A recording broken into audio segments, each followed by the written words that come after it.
Good morning, everybody.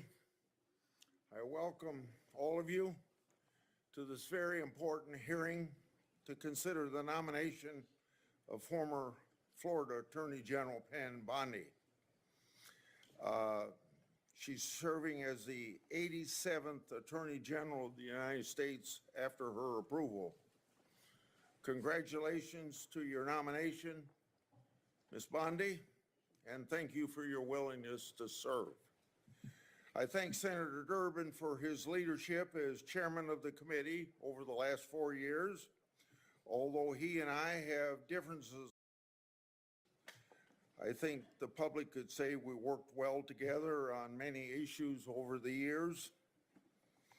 As he steps into his role as ranking member, I will work closely with Senator Durbin to serve the American people.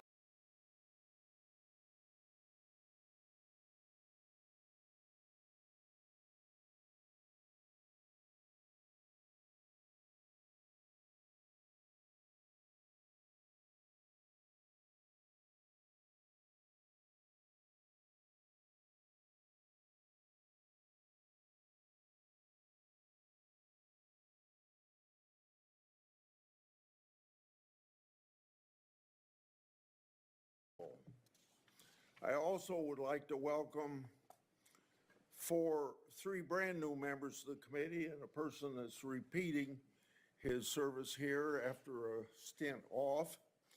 I welcome to the committee Senator Britt, Senator Schmidt, Senator Crapel, and Senator Schiff. Welcome. Before we get started, I'd like to set out a couple ground rules. I want to handle this hearing using a similar structure to how Senator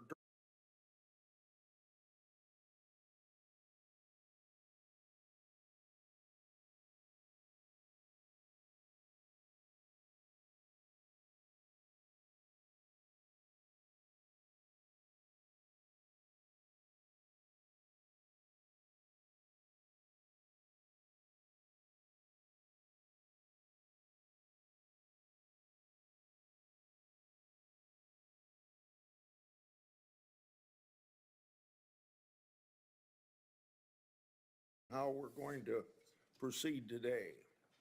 I'll give my opening remarks, and then I'll invite Ranking Member Durbin to give his opening remarks. Then I'll call on Senator Scott and Schmidt to introduce this nominee. And following those introductions and Ms. Bondi's statement, we'll begin the first round of questioning. Each senator will have an initial 7-minute round for question. After the first round, we'll do a second 4-minute round of questioning. Members should do their very best to adhere to these time limits so that we can proceed efficiently with the hearing. We're here today to considering Pam Bondi's nomination to serve as Attorney General of the United States.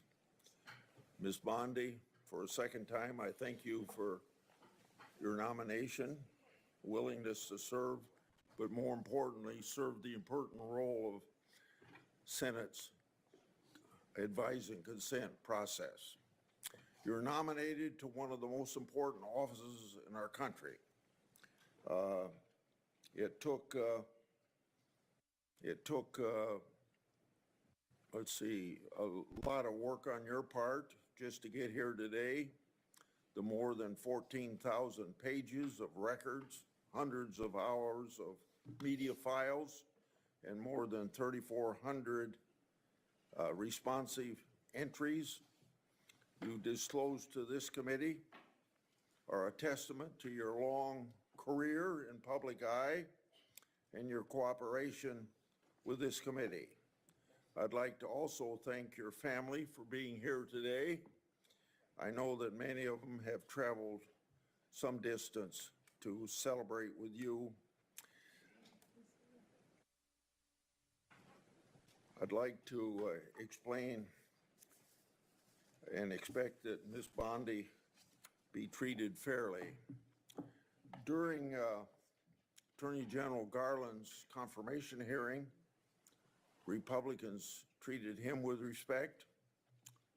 We asked tough but fair questions, and we ultimately voted him out of committee on a bipartisan basis. Although Attorney General Garland wasn't who we on this side of the aisle would have chosen to lead the Department of Justice, we recognize that President Biden won that election and that he was entitled to choose his Attorney General. We were ultimately disappointed with some of the things that General Garland and his department did, but at the time of his nomination, we gave him the benefit of the doubt.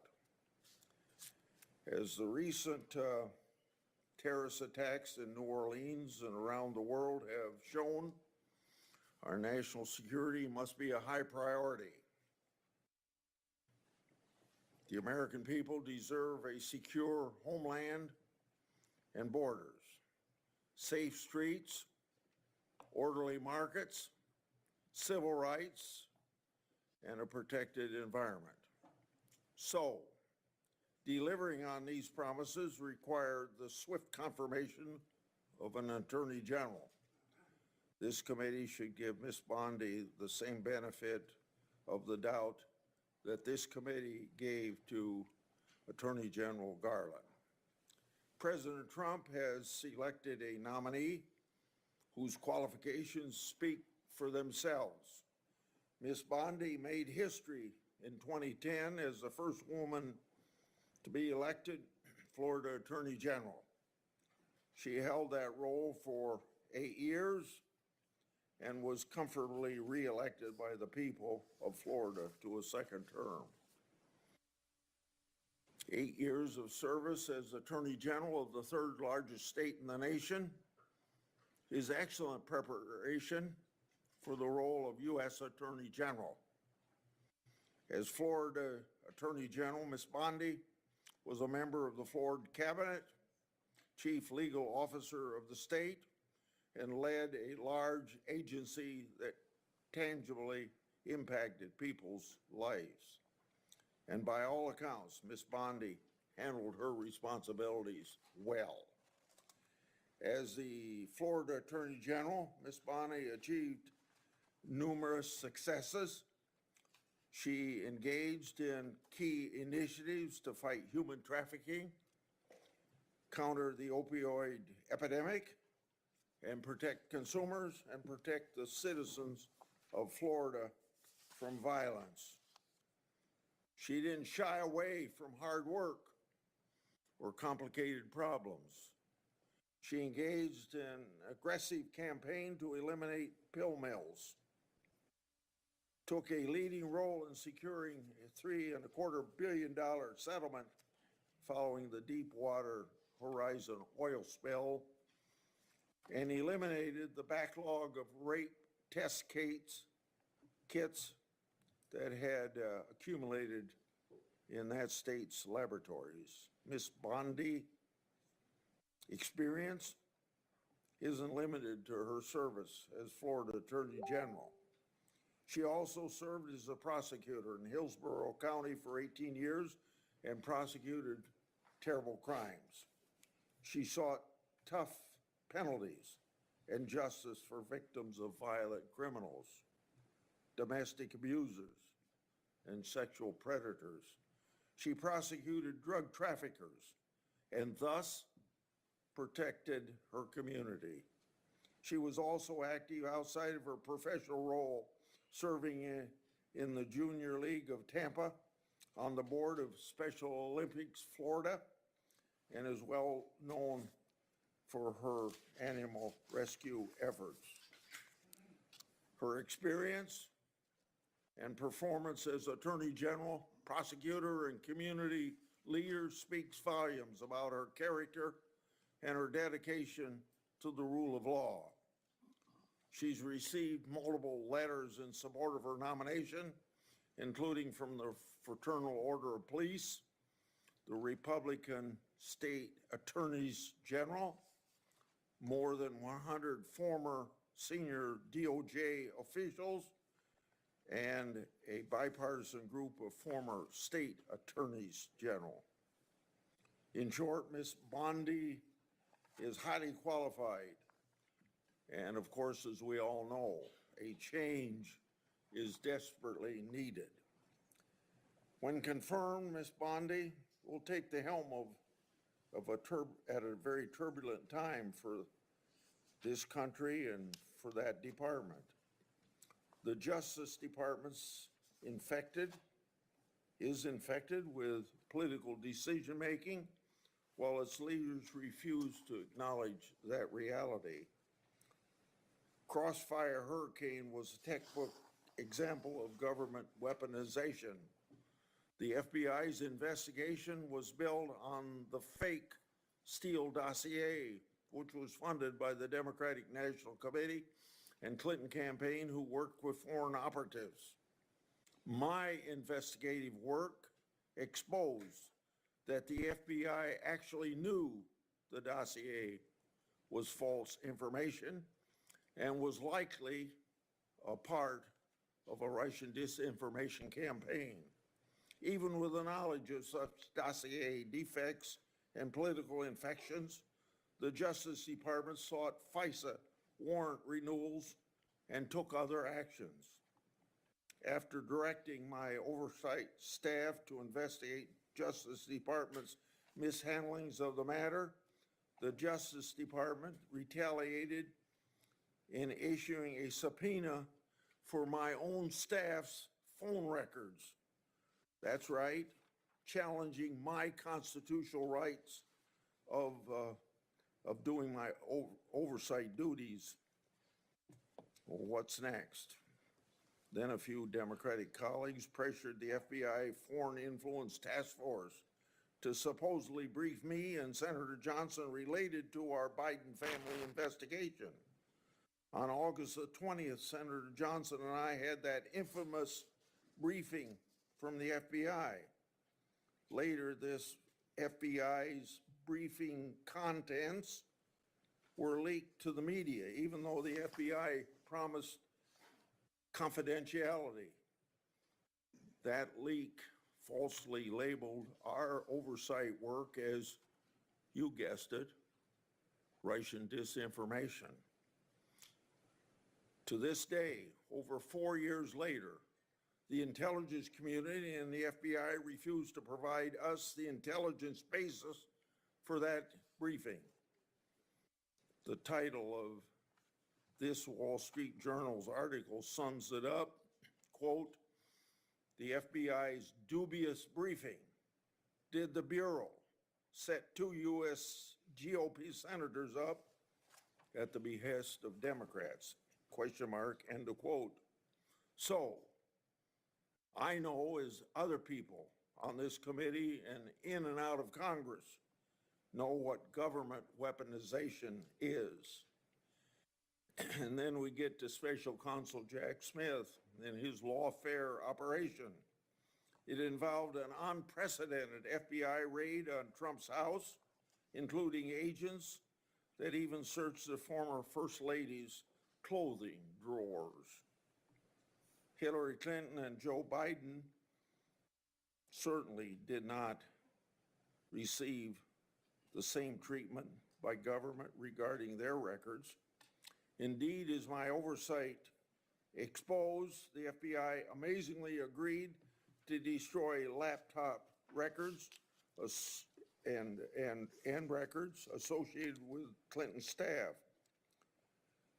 This Orwellian conduct should have no quarter. On top of it all, the FBI Special Agent Tebow, the anti-Trump agent that violated the Hatch Act for political activities on the job, started one of Jack Smith's cases. But Jack Smith wasn't the only department official who tried to influence this past election. The Washington Post reported just last August about a previously undisclosed Mueller investigation into Trump that was closed for lack of evidence, and it being quote unquote fishing expedition. That news reporting was based on sealed court records, government records, and potentially classified information roughly 90 days before the last presidential election. The Justice Department leaked that information to the press to impact the election against President Trump. And they did it while stiff-arming congressional requests for information that would prove embarrassing to the Biden-Harris administration. So let us not forget some of the more and other flagrant abuses of power that we've seen from the DOJ and the FBI over the last 4 years. And I don't have the time to spend on these that I spent on 2 or 3 others, but just to list them. The Department of Justice used the might of the federal government to prosecute individuals peacefully praying outside of an abortion clinic. The FBI suggested that traditional Catholics could be domestic terrorism threats, claiming that these individuals adhere to, quote, anti-Semitic, anti-immigration, anti-LGBT, and white supremacy ideology, end of quote. The FBI opened dozens of investigations into parents who voiced their concerns at school board meetings regarding curriculum choices and COVID-19 mandates. The FBI applied undue pressure to social media platforms to censor so-called misinformation, downgrading or removing flagged social media posts and removing users. These are only a few particularly egregious examples of rot infesting the Department of Justice. The impact of this political infection in our once storied law enforcement institutions is catastrophic. By every metric, the Biden-Harris Justice Department conduct has failed to live up to our country's ideals. So, Ms. Bondi, should you be confirmed, the actions you take to change the department's course must be for accountability so that the conduct I just described never happens again. The only way to accomplish this is through transparency for the Congress and the American people. Now to my friend, Ranking Member Durbin. Thank you, Senator Grassley. I appreciate your commitment to the Judiciary Committee's longstanding bipartisan practices for vetting presidential nominees. That was in doubt several weeks ago, but I spoke to Senator Grassley and he assured me that he's still personally committed, as I am, to maintaining these practices which we've established over the years. Our process is rigorous, and it shows how seriously members on both sides of the aisle take our constitutional responsibility of advice and consent. Ms. Bondi, thanks for coming to my office last week to discuss your nomination. The importance of the Attorney General to our justice system cannot be overstated. As our nation's chief law enforcement officer, the Attorney General oversees the Department of Justice, which is responsible for protecting the civil rights of Americans, economic freedom and opportunity, public safety, and of course, national security. In short, the Attorney General has real impact on America's everyday life. It is critical that any nominee for this position be committed first and foremost to the Constitution and the American people, not any president or political agenda. But President Trump claims he has, quote, an absolute right to do what he wants with the Justice Department. And that's how he conducted his first term. He interfered with the criminal cases of his friends and allies and successfully pressured DOJ to investigate his rivals. He even tried to use the Justice Department to overturn the results of the 2020 presidential election. The president-elect made it clear that he values one thing above all else, and he said it over and over again: loyalty. Speaking about Attorney General Sessions, Donald Trump said, quote, The only reason I gave him the job is because I felt loyalty. He was an original supporter. But when then Attorney General Sessions did the right thing and recused himself from the Mueller investigation, Trump said he should never have nominated him, and he fired him. Trump then nominated Bill Barr to succeed Sessions. Barr successfully auditioned for the job in an unsolicited memo to DOJ that sharply criticized the Mueller investigation. Once confirmed, Barr misrepresented and blocked the release of the report, intervened in multiple criminal cases of Trump's political allies, and spread falsehoods about election fraud. But in December of 2020, when Bill Barr finally announced there was no evidence of widespread voter fraud that would change the outcome of the election, Trump dismissed him, fired his second attorney general.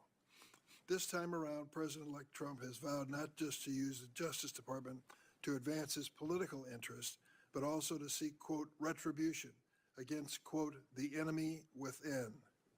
He has repeatedly threatened to arrest, prosecute, jail, and otherwise punish those he considers his enemies. This includes reporters, prosecutors, judges, poll workers, military officials, and even his own former political appointees. Even before taking office, Trump has forced out his own FBI director that he appointed, Chris Wray. And he's trying to replace Wray with Kash Patel, whose main qualification to be FBI director seems to be his loyalty to Donald Trump. Patel has even compiled an enemies list of, quote, government gangsters to target that even includes former Trump appointees like Director Wray, Attorney General Barr, and Defense Secretary Esper.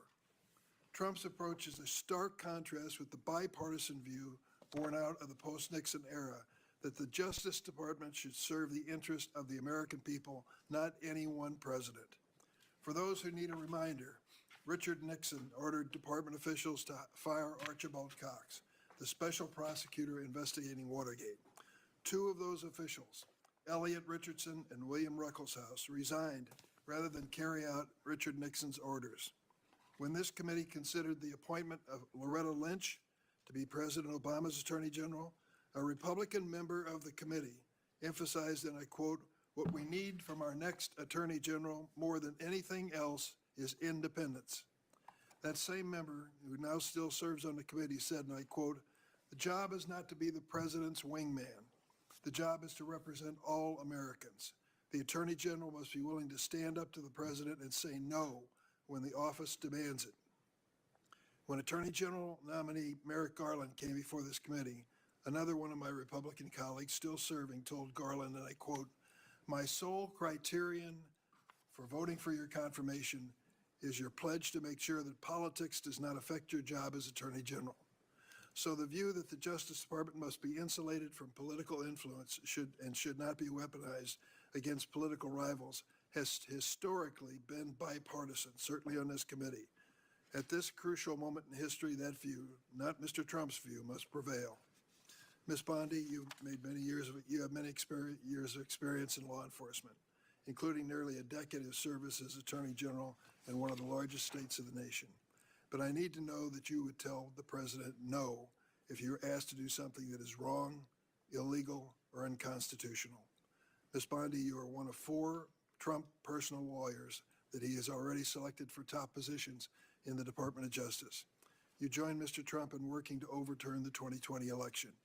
You've repeatedly described investigations and prosecutions of Mr. Trump as witch hunts, and you have echoed his calls for investigating and prosecuting his political opponents. This flies in the face of evidence, like Mr. Trump's call to Georgia's Secretary of State, Brad Raffensperger. We've all heard that audio recording.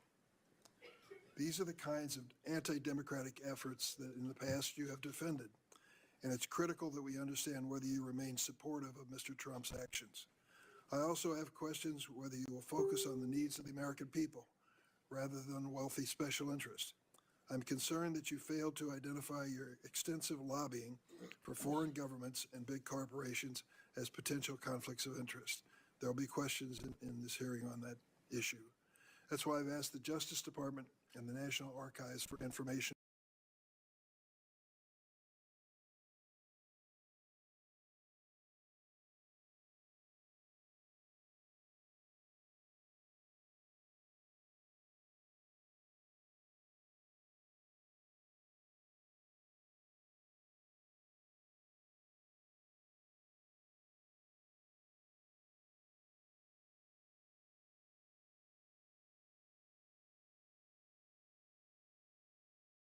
Uber. I also have questions about some of your actions as Florida Attorney General. I'm concerned that your office failed to investigate more than 24 complaints about the for-profit Trump University after Mr. Trump donated to your reelection campaign and held a fundraiser for you at Mar-a-Lago. In addition, you have a long track record on the issue of civil rights, reproductive rights, voting rights, and LGBTQ rights that needs to be discussed. In contrast, Ms. Bondi, Merrick Garland didn't campaign for President Biden, never served as his personal attorney, never lobbied on behalf of foreign governments and corporate giants. After years of relentless criticism on Attorney General Garland from many of my Republican colleagues, I hope they're prepared to hold you to the same standard. Thank you, Mr. Chairman. Okay, it's now time for senators to introduce the nominee. The first one will be Senator Scott at the table, as you see, and Senator Schmidt is a member of this committee at his place on the dais. Senator Scott, please proceed. Mr. Chairman, ranking member, and committee members, it is an absolute honor to sit before you today to introduce my good friend, Pam Bondi, for her nomination hearing. I'd also like to recognize some important people appearing in support of her today, her husband, John, as well as her mother, father-in-law, sister, brother, sister-in-law, and nephews, friends, and family members of John. Many more would surely be here if space allowed. I can tell you wholeheartedly that President Trump couldn't have a better leader than Pam Bondi for Attorney General. She is undoubtedly qualified, brilliant, and committed to defending and protecting the laws of this nation, and has a track record to prove it. It is no secret that the DOJ is facing a public trust crisis after Democrats spent years weaponizing the justice system and the entire federal government. They become an agency that attacks the American people instead of defending and protecting them. That will change under Pam Bondi. Under her leadership, the DOJ will actually fairly enforce the laws, protect the rights of the American people, and keep our nation safe, and crack down on violent crimes and dangerous drugs. And the American people will trust her to do so.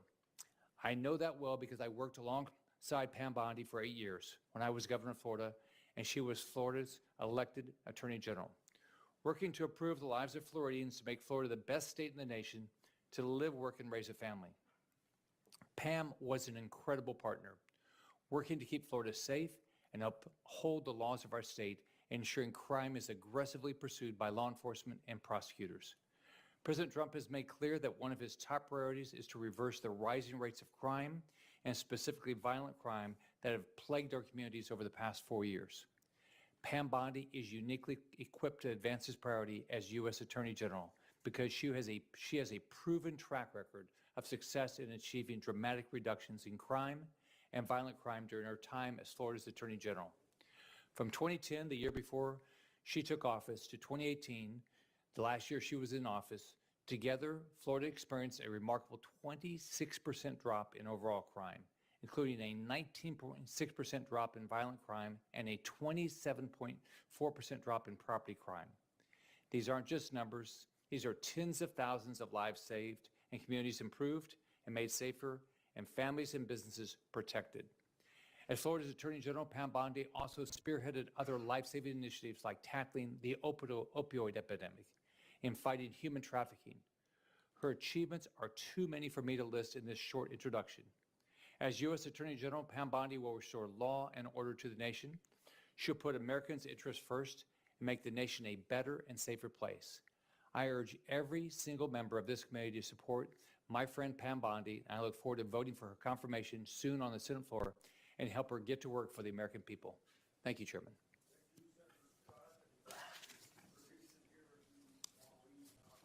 Thank you.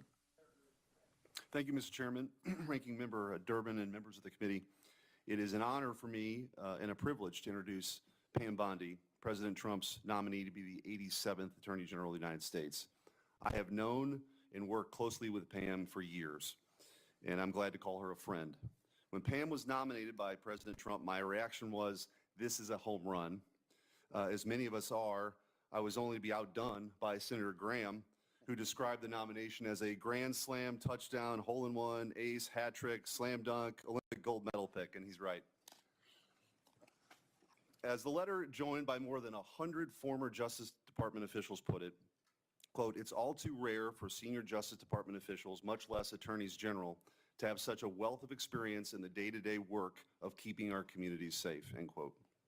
Pam exemplifies and personifies the Department of Justice's mission to uphold the rule of law, to keep our communities safe, and to protect our rights and liberties as Americans. Pam has a career in public service that has taken her from her small-town upbringing in Temple Terrace, Florida, to hearing before this esteemed committee. After attending the University of Florida,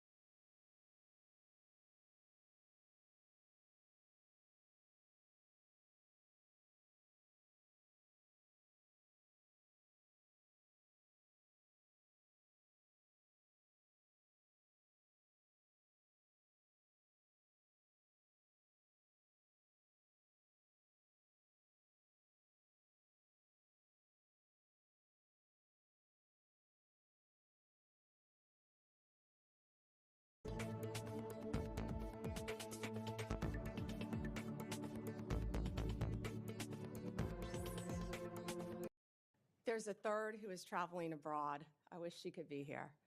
My amazing father-in-law, David, my sister, Beth, my brother-in-law is home with my niece, my nephews, if you could just raise your hand, Evan, Jake, and soon-to-be niece, Savannah, my brother, Brad, a brilliant lawyer, my sister-in-law, Tandy, and my nephews, Justin, who just got a 4.0 at UVA, Rex, great college tennis player, Brad, great tennis player. Is Rhea here? And my niece, my beautiful niece, Rhea, and the little guy is in school because he's 10. My friends, Leslie, Kathy, Dina, Tiffany, Kim, Paula, and so many of my former coworkers. And Ranking Member Durbin, if you want to get dirt on me, these women have known me since I was a child. Seriously, most of them. So thank you for indulging me in that. They've all made a very long trip to be here, and thank you for holding my hearing as well and not postponing it. I appreciate that. Thank you all. From the moment I interned at the state attorney's office in Tampa, Florida, all I wanted to do was be a prosecutor. The Supreme Court certified me, and I had 4 jury trials while still in law school. Lost most of them, but had 4 jury trials and never wanted to do anything else. I continued my career there, trying everything from DUIs, domestic violence cases, capital murder cases, the whole gamut. I became a lead trial attorney in courtroom every day trying career criminals, was deputy chief of a division, and then ultimately was felony bureau chief, and eventually left to become Florida's 37th Attorney General for the state of Florida.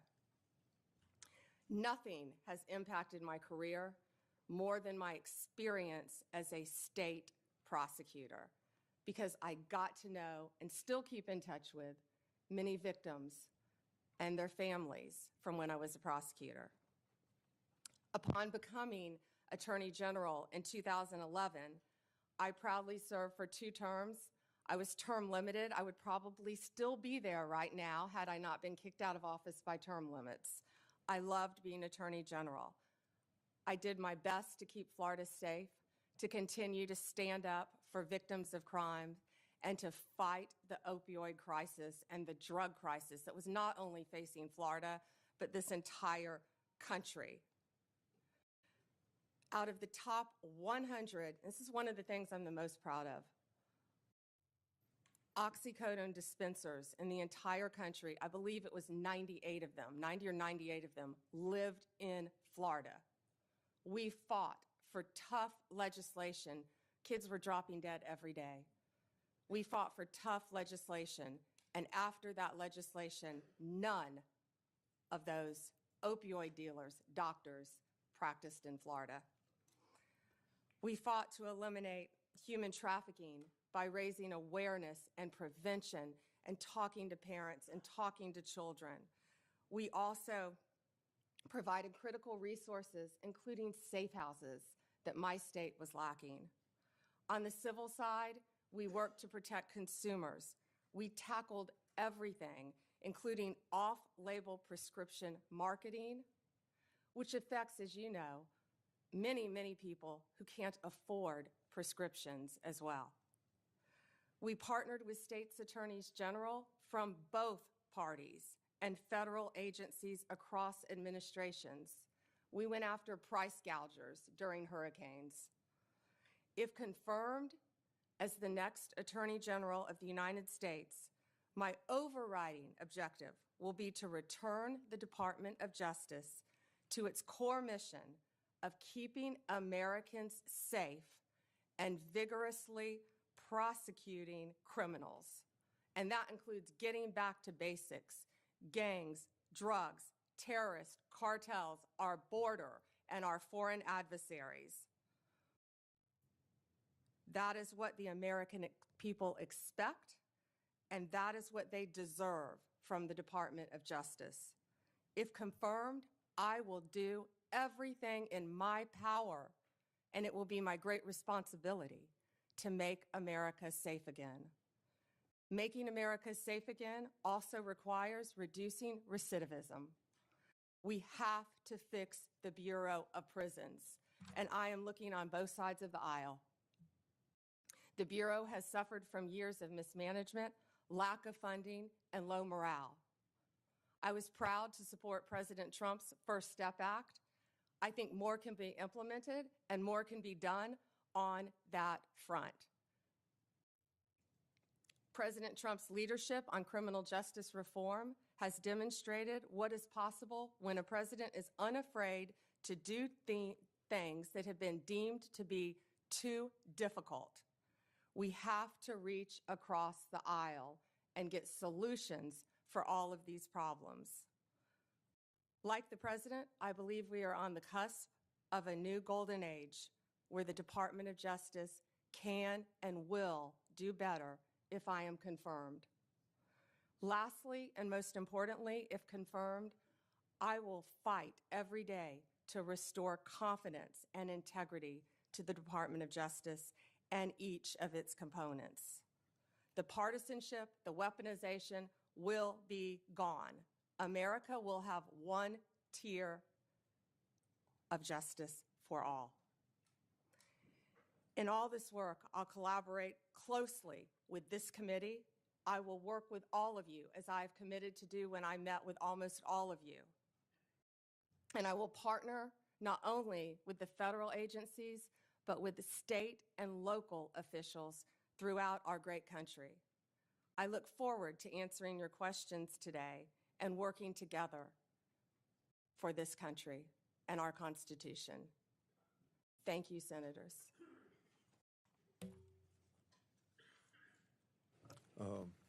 I will ask first questions, and Senator Durbin, and then I'll call on the Democrat people the way that Senator Durbin would say so on their arrival or here by seniority, and the same way on the House side.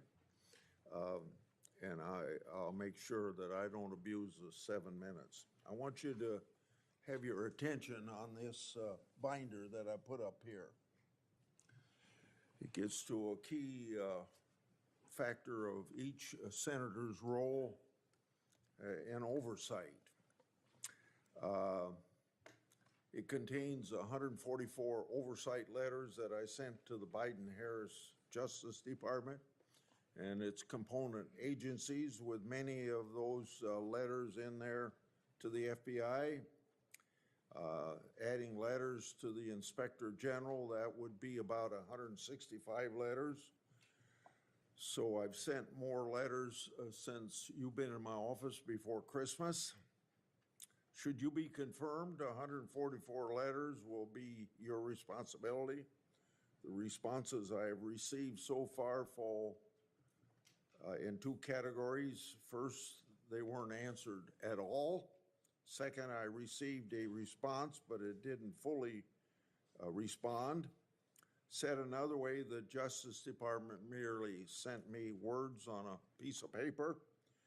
So, should you be confirmed, you'll have an obligation to respond even to the minority and consider a letter from them, even if my signature's not on it, as they want information. Will you commit to responding to my oversight requests as well as the requests of other members of the committee? Chairman, either I or my top staff will personally review the letters and do everything we can to respond to you. Your tenure as Florida Attorney General was impressive. You fought against pill mills, human trafficking. You eliminated a backlog of rape test kits in state labs. You fought against organized retail theft, and you were known to stand for law and order. With such achievements, it's easy to see why the people of Florida re-elected you in 2014 and why President-elect Trump nominated you to serve as the nation's chief law enforcement officer. So this gives you a chance to tell us on this committee and the people of this country what you're proud of as your record as Attorney General of Florida. Thank you, Chairman Grassley. I was truly honored to serve the people of the state of Florida for 8 years, but it was a team effort. I had great people around me, many of whom are in this room today. And we did a lot. We did a lot to fight crime, and I've been reminiscing a lot since I was asked to take this nomination. Opioids, as I talked about, were a top priority right when I took office. When I was running for office, I went through the entire state of Florida. Parents were walking up to me, handing me pictures of their children who were deceased from opioid abuse. After I was elected, I took those pictures and I framed them in my office as a goal of stopping that fight, which I talked about in my opening statement. And if U.S. Attorney General, I'll bring those pictures back out and they will be there to inspire me on the further drug abuse we're facing throughout this country. We also learned that something else was happening. Pregnant women were having babies as a result of being opioid dependent. We call it neonatal abstinence syndrome. We fought to educate mothers. We fought that issue as well. Fentanyl was wreaking havoc in our country, but it was just getting started. I actually fought my own party a bit on scheduling fentanyl because at that time people thought it was something you merely got in the hospital on a patch after surgery.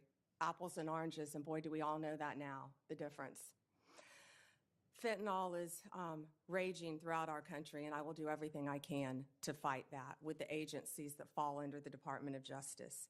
Human trafficking became a top priority for me as Attorney General. I had the opportunity on a bipartisan trip to go to Mexico, and the one thing I found out there, they were doing better than we were. They had safe houses. I saw things I never dreamed I would see, and all of these things in my past have formed the person I am right now sitting here before you. I came back to Florida. We started a human trafficking council, and we partnered with others, and we expanded and added safe houses in the state of Florida. I don't know how many are in this country right now, but I would like to partner with both sides, if confirmed, to continue those efforts. I'd like to interrupt you Yes, sir. and go to another question. And I'll have another round so you can finish on that point. I'd like to ask you about something that's central to fighting government waste and fraud, the False Claims Act. I want you to know that Attorney General Garland calls me once a year. He called me yesterday to tell me the success of the False Claims Act. Since 1986, when I got it passed and President Reagan signed it, it's brought in $78 billion as of yesterday, his report. $2.9 billion for the year of 2024. Most of that's because of patriotic whistleblowers who found the fraud and brought the cases forward at their own risk. The Supreme Court has long upheld the law's constitutionality, but I want you to know, in your view, is the False Claims Act constitutional? Before you answer that, one time in the 1990s,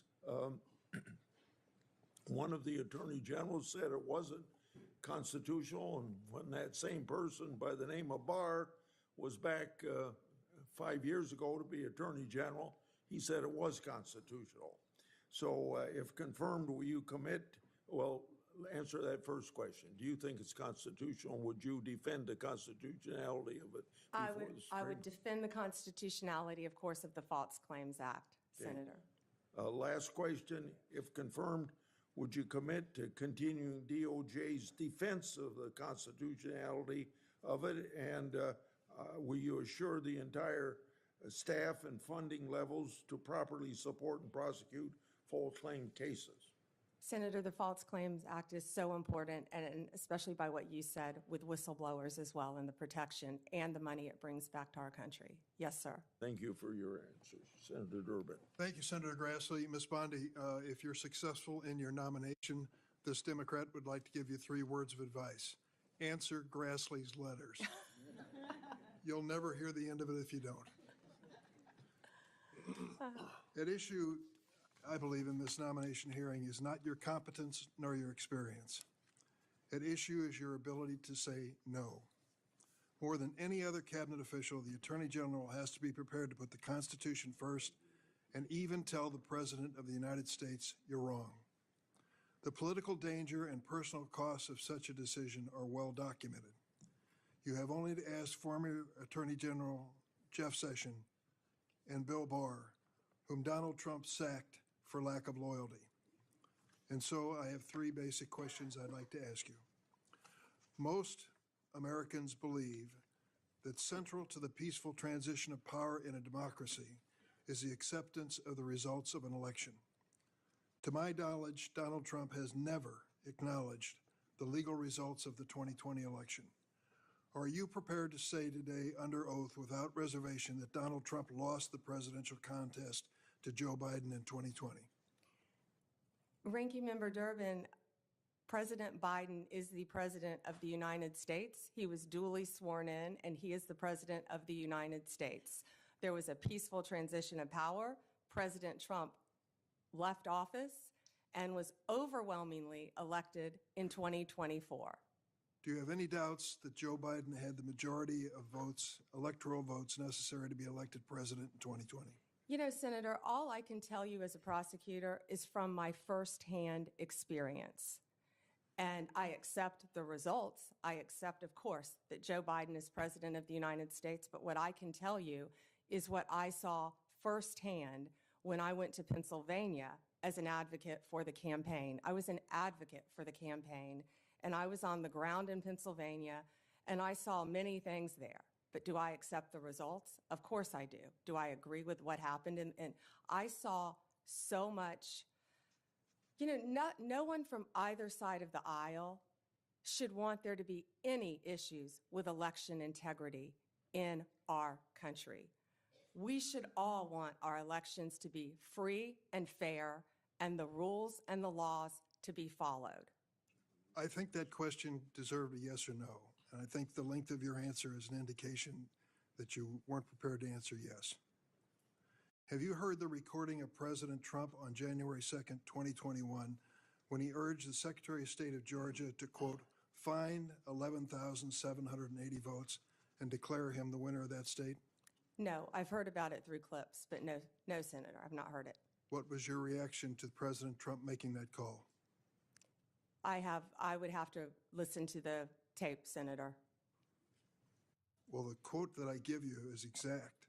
He said to the Georgia Secretary of State, find 11,780 votes. Do you have the entire context of that call? I feel like it was much longer than that and may have been taken out of context. It was an hour long. Right. And you can certainly listen to it. I hope you will. Every American should. As a former prosecutor, are you not concerned that the President of the United States called a state election official and asked him to find enough votes to change the results of the election? Senator, I have not listened to the hour-long conversation, but it's my understanding that is not what he asked him to do. You need to listen to it. Let me ask a third question. Do you believe that the January 6 rioters who've been convicted of violent assaults on police officers should be pardoned? Senator, if confirmed as Attorney General of the United States, the pardons, of course, fall under the President. But if asked to look at those cases, I will look at each case and advise on a case-by-case basis, just as I did my entire career as a prosecutor. You also advise the President on pardons. That's part of your responsibility as Attorney General. And so I'm asking you, do you believe that those who've been convicted of the January 6 riot, violent assaults on our police officers, should be pardoned? That's a simple question. So, Senator, I have not seen any of those files, of course. If confirmed and if asked to advise the President, I will look at each and every file. But let me be very clear in speaking to you. I condemn any violence on a law enforcement officer in this country. Let me ask you about your work as a lobbyist for Ballard Partners. You did not list your current position as a partner at the lobbying firm, nor the work you've done for your Ballard partner clients, such as lobbying for the country of Qatar for $115,000 a month, and for corporate giants Amazon and Uber when you were asked about conflicts of interest. Why do you believe your work as a lobbyist does not constitute potential conflicts of interest? Well, Senator, first, that was the amount my firm received. I believe multiple people represented the country of Qatar within my firm. My role, and I am very proud of the work that I did, it was a short time and I wish it had been longer for Qatar, was anti-human trafficking efforts leading into the World Cup, which is something I'd like to talk about later too. I was registered as FARA along with many members of my firm. That was the sole portion of my representation for Qatar. Now, if there are any conflicts with anyone I represented in private practice, I would consult with the career ethics officials within the department and make the appropriate decision. I would also like to point out to you, I don't believe that I would be the first Attorney General who has represented and advocated for businesses in their past. Of course not. The question is whether you will recuse yourself from any case involving your Ballard clients. One of those clients was the GEO Group, was it not? GEO, yes. A private prison company you lobbied for. It manages correctional institutions and detention facilities. The GEO Group has faced criticism for safety violations, inadequate health care, and poor management. The U.S. Immigration and Customs Enforcement is GEO's largest source of revenue. Under the Trump administration, GEO stands to earn hundreds of millions of dollars by detaining immigrants if there is this mass deportation. Would you sense any conflict of interest if you're asked to judge the performance of this government contractor? Senator, I will consult with the career ethics officials within the Department of Justice and make the appropriate decision. Thank you, Mr. Chairman. Senator Graham. Thank you. Congratulations. Thank You you. forgot to say that John's family was from South Carolina. The upstate, I'm sorry. Yeah. I'll give you a pass on that. From Anderson, by the way. So, listen, President Trump asked a bunch of us, who would you pick for Attorney General? How many of you got to ask that on our side? Probably didn't ask Dick, but he asked me. I said Pam Bondi. That's like an easy decision. I couldn't think of anybody more qualified, that he knew, that he trusted. And it's okay to have, you were his lawyer, right? Yes, sir. I represented him when they tried to impeach him the first time as part of White House Counsel, Office of Special Counsel. Being Trump's lawyer prepares you for many things. So, yeah, you have a long-standing relationship with the president. He trusts you. That's a good thing. That's probably why President Kennedy picked his brother, Bobby Kennedy. I guess you can say no to your older brother. I'm sure he would. But this idea there's something bad is ridiculous. Who do you pick? You pick people you know. You pick people you trust, people that you're qualified. I'm glad he picked you. He knows you, he trusts you, and you're highly qualified. So the idea that there's something wrong with that is just absolutely ridiculous. So let's talk about the job you're about to have here. Do you support making certain drug cartels in Mexico foreign terrorist organization?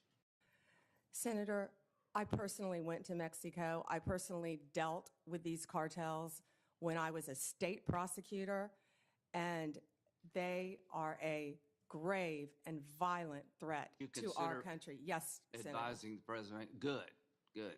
Now, when it comes to Crossfire Hurricane, are those days over if you're Attorney General? Absolutely. Okay. Lake and Riley, are you familiar with that case? Sadly, I am, Senator Graham.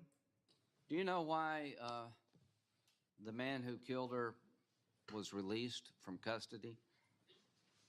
He was paroled due to detention capacity at the Central Processing Center in El Paso, Texas. Now, that's not your call. You'll be DOJ. But do you agree with me that the statute regarding parole doesn't allow parole to be based on we don't have detention beds? There's nothing in that statute would authorize parole based on lack of capacity. Are you familiar with that statute? Yes, sir, and that's frightening. Yeah, well, it is frightening. Are you going to fix it? I am going to do everything in my power to fix it Well, if are confirmed as Attorney You're going to General. advise President Trump we need more beds.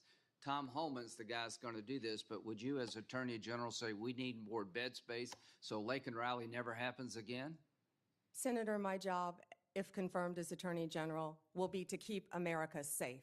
Do you think we And need that more include- detention space? And that includes having enough space for violent criminals, for people that should not be in this country who Yeah. have committed violent crimes. To and the Lake public. Lake and Riley is one of many. Yeah, but 41,000 beds in this country to detain people. We got like millions of people here illegally. We let this dude go because we didn't have any place to put him. I hope those days are over. And if, Tom, you're listening out there, I hope you'll create enough detention space to make sure we don't find this dilemma ever again. Do you think we're at war? And if so, who with? Oh, Senator, we're at war on so many fronts. Are we at war with ISIS? Of course, we're at war with ISIS. They're at war with us. Do you agree with that? Absolutely, Senator. Do you think since our withdrawal from Afghanistan, threats to our homeland have gone up from ISIS? Yes. Okay, March 7th, 2024, General Corella. I assess ISIS-K retains the capability and will to attack the U.S. and Western interests abroad in as little as 6 months with little or no warning. That's March of 2024. General McKenzie, ISIS-K has a strong desire to attack the United States after it began to grow in Afghanistan following U.S. exit in August 2021. He also stated the threat to ISIS-K from ISIS-K is growing. Major General Quantock, the U.S. remains target number one for ISIS-K. Do you agree with that?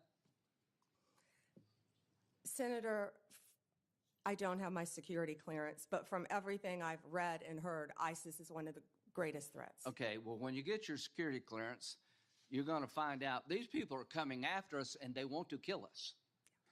So I would like to have a strategy to deal with the ISIS threat that's beyond just the law enforcement model. Does that make sense to you that we should use every tool in the toolbox? Senator, that includes wrapping in our state and local officials too, and better cooperation throughout our country and our world. I totally agree. Do you support reauthorizing FISA in 2025? Senator, I believe 702 is up in 2026. Okay, I'm I sorry, believe it's 26. 2026, and we will closely be looking at that. FISA is a very Do important you agree tool. that the 702 provides important intel gathering capability to protect our nation? Extremely important. Okay. So, Pam, you're about to step into a job that's one of the most important jobs in any democracy. Let's go back to pardons.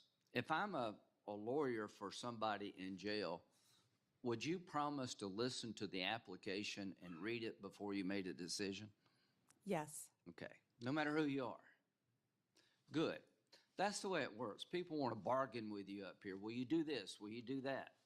All I ask you to do is call it as you see it, hire good, competent people, and give the president the best legal advice you can. Run the Department of Justice in a manner that other people would want to join it one day. Growing up, I had a fondness for the FBI. I watched the show, I think it's every Sunday, wanted to be an FBI agent. Right now, the FBI needs an image overhaul. So you have a real task ahead of you in two areas: to restore trust to many Americans who have lost trust in the Department of Justice, and to make sure that this country is safe from drug cartels that are killing 3,000 Americans every 2 weeks for money, to go after these people, and to protect our homeland that's under siege. I think you're the perfect pick at one of the most dangerous times in American history, and I look forward to supporting you. Thank you, Senator. Senator Whitehouse. Thank you, Chairman. Welcome, Ms. Bondi. Thank you, Senator, and thank you for meeting with me. I greatly appreciate that. It was a pleasure. Ms. Bondi, you were a courtroom prosecutor for a great many years. As a courtroom prosecutor, did you ever have an enemies list? No, Senator. And you went on to be Florida's Attorney General. As Florida's Attorney General, did you ever have an enemies list? No, Senator. As Florida's Attorney General, you were responsible for hiring into the Florida Department of Attorney General, correct? Senator, the Attorney General's office in Florida is the third largest in the state, approximately 1,400 employees and approximately 400 lawyers. Only California and Texas are our bigger offices. And you were So, responsible yes. for hiring into that office while you were Attorney General? Yes, Would you Senator. have hired someone into the Florida Attorney General's office who you knew had an enemies list? Senator, to cut to the chase, you're clearly talking about Kash Patel. I don't believe he has an enemies list. He made a quote on TV, which I have not heard. I saw your sign, or Senator Durbin's sign about Kash. But I know that Kash Patel has had 60 jury trials as a public defender, as a prosecutor. He has great experience in the Intel Department, Department of Defense. I have known Kash, and I believe that Kash is the right person at this time for this job. You'll have the ability to question Mr. Patel. And I'm when- questioning you when right you now do. about whether you will enforce an enemies list that he announced publicly on television. Oh, Senator, I'm sorry. There will never be an enemies list within the Department of Justice. Thank you. The FBI's, what is the FBI's role in national security and counterterrorism, and how important is that role? You know, Senator, I believe now more than ever, counterterrorism is so important and vital in our country. We are facing such incredible threats here and abroad. I'm sure many of you saw former FBI Director Wray's interview on 60 Minutes. He talked about the threats that, frankly, again, I don't have my security clearance, Yeah, but the but threats given that- facing us, Senator, from China right now that are so great. Given the that- sleeper cells within our country. Given that importance, is it responsible to call for shutting down the FBI's counterterrorism and national security work? And will you, as Attorney General, impede or shut down the FBI's counterterrorism and national security work? Senator, questions. Senator, I believe that national security is vital right now for our country on so many fronts. I could continue to And discuss the many FBI's others. role in that, And the FBI plays a vital role in counterterrorism which you throughout will our or will world. not shut down? I will look at each agency. I have no intention of shutting anything down right now, Senator. I am not in that office yet, and if confirmed, I will look at each individual agency and how it should be managed, but counterterrorism right now in our world is vital. You have said that Department of Justice prosecutors will be prosecuted in the Trump administration. What Department of Justice prosecutors will be prosecuted and why? I said that on TV. I said prosecutors will be prosecuted, to finish the quote, if bad. Investigators will be investigated. You know, we all take an oath, Senator, to uphold the law. None of us are above the law. Let me give you a really good example of a bad lawyer within the Justice Department, a guy named Klein Smith, who altered a FISA warrant, one of the most important things we can do in this country. So will everyone be held to an equal, fair system of justice if I am the next Attorney General? Absolutely. And no one is above the law. Under what circumstances will you prosecute journalists for what they write? I believe in the freedom of speech only if anyone commits a crime. It's pretty basic, Senator, with anything, with any victim. And this goes back to my entire career for 18 years as a prosecutor and then 8 years as Florida's Attorney General. You find the facts of the case, you apply the law in good faith, and you treat everyone fairly. And it would not be appropriate for a prosecutor to start with a name and look for a crime. It's a prosecutor's job to start with a crime and look for a name, correct? Senator, I think that is the whole problem with the weaponization that we have seen the last 4 years and what's been happening to Donald Trump. They targeted Donald Trump. They went after him, actually starting back in 2016. They targeted his campaign. They have launched countless investigations against him. That will not be the case if I am Attorney General. I will not politicize that office. I will not target people simply because of their political affiliation. Justice will be administered even-handedly throughout this country. Senator, we've got to bring this country back together. We've got to move forward, or we're going to lose our country. Yeah, I think the concern is that weaponization of the Justice Department may well occur under your tenure, and we want to make sure that that's not the case, that you remain independent, that you remain able to and willing to tell the president no when that's necessary to protect the Constitution and the integrity of the department. So that's where I'm asking these questions. We talked in the meeting about the contacts policy that has prevailed really since Senator Hatch sat in that chair and demanded it of the Clinton Justice Department through all the administration since then, with the exception of a brief period under Attorney General Gonzalez, which he corrected and which did not end well for him.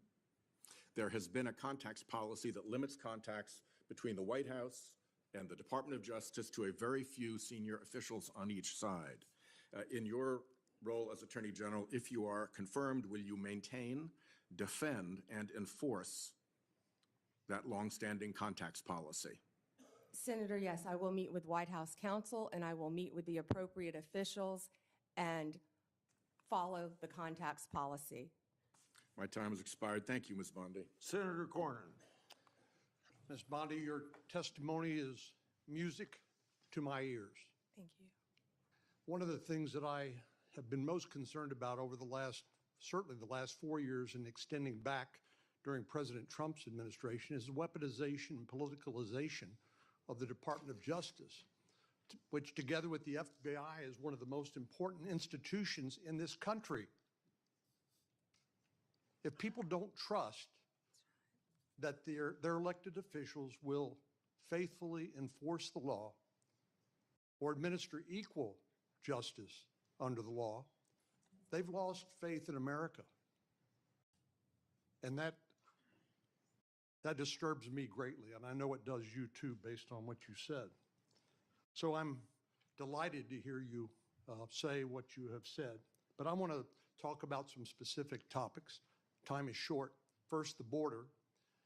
I believe President Biden and Vice President Harris had presided over one of the biggest humanitarian and public safety disasters in American history. Senator Cruz and I represent a state with 1,200 miles of common border with America. But as you pointed out with fentanyl, what happens at the border doesn't stay at the border. Fentanyl poisoning is the most common cause of death of young people between the age of 18 and 45. We know where it comes from. The precursors come from China. They go to the cartels, they mix them up, make them look like innocuous pills, and young people take them and die. It's just that simple and that tragic. So there's just so much that we could talk about with regard to the border, but you know, I know people voted for President Trump in large part because of his promise to restore security at the border. Will you do everything within your power as Attorney General to enforce the laws on the book, including the President's executive orders, which I anticipate he will be signing on January the 20th when he is sworn in, and help do everything you can and the Department of Justice can is to restore security to our southern border? Yes, Senator, absolutely. One example is, of course, if you come here to the from anywhere in the country and you show up at the border under the Biden and Harris administration policies, you'll simply be released into the interior of the country, either to await a trial date, which may never occur due to the enormous backlog, or you will simply be paroled. And I know parole has a special connotation in the criminal law, but in this context, as you know, it's designed to be administered on a case-by-case basis. Yet President Biden and Vice President Harris had granted parole, that is, released people into the United States on a categorical basis, or anybody who shows up, or because they don't have the detention facilities to keep them. So do you believe Lake and Riley would be alive today? There are so many victims throughout our country. Not only that, we're all familiar with the violent gangs who are coming into our country, walking into our country freely through the open border. The cartels, the gangs, Venezuela's let people out of their prisons. It's been reported. I don't have the security clearance yet to see what's happening, but I know, we all know, there are criminals throughout our country, and it is my commitment to you on both sides of the aisle that I will do everything in my power with the agencies that fall under me if I am confirmed to make America safe again. We have to do that, Senator. Well, many of us, of course, see classified information on the Intelligence Committee or just generally in our duties as a senator. And so you're not going to feel any better about the blinking lights, the danger that Director Wray has talked about. In my closing moments here, I want to revisit an issue that is of particular importance. 60% of the President's daily brief, which is the intelligence brief that the Director of National Intelligence and the CIA Director delivered to the President, comes from Section 702 of the Foreign Intelligence Surveillance Act. I've called this the most important law that most people have never heard of. I know you have, and you're familiar with it, but I want to ask you a few questions about that. It's been called the crown jewel of U.S. intelligence. And of course, it cannot be legally used to spy on American citizens. And if it is, it ought to be prosecuted to the fullest extent of the law. I know you would agree with that. But there have been some, as you know, and as you pointed out to Senator Graham, we have a temporary extension of the existing authorization for the use of the intelligence community to target foreign threats to our national security that expires in 2026. And I'd like you just to confirm here on the record that you will enforce that law and you can support the law as it is written. Senator, I haven't read the entire 702 in front of you, but I will commit to reading that and doing everything I can to keep America safe again. Of course you will. So Director Ratliff, who's going to be, I'm going to go to his hearing on for CIA Director. Of course, he was confirmed as Director of National Intelligence. Some have argued that in order to query or look at lawfully collected FISA 702 product, that you need to get a warrant requirement in order to show probable cause that a crime, including espionage, perhaps has been committed.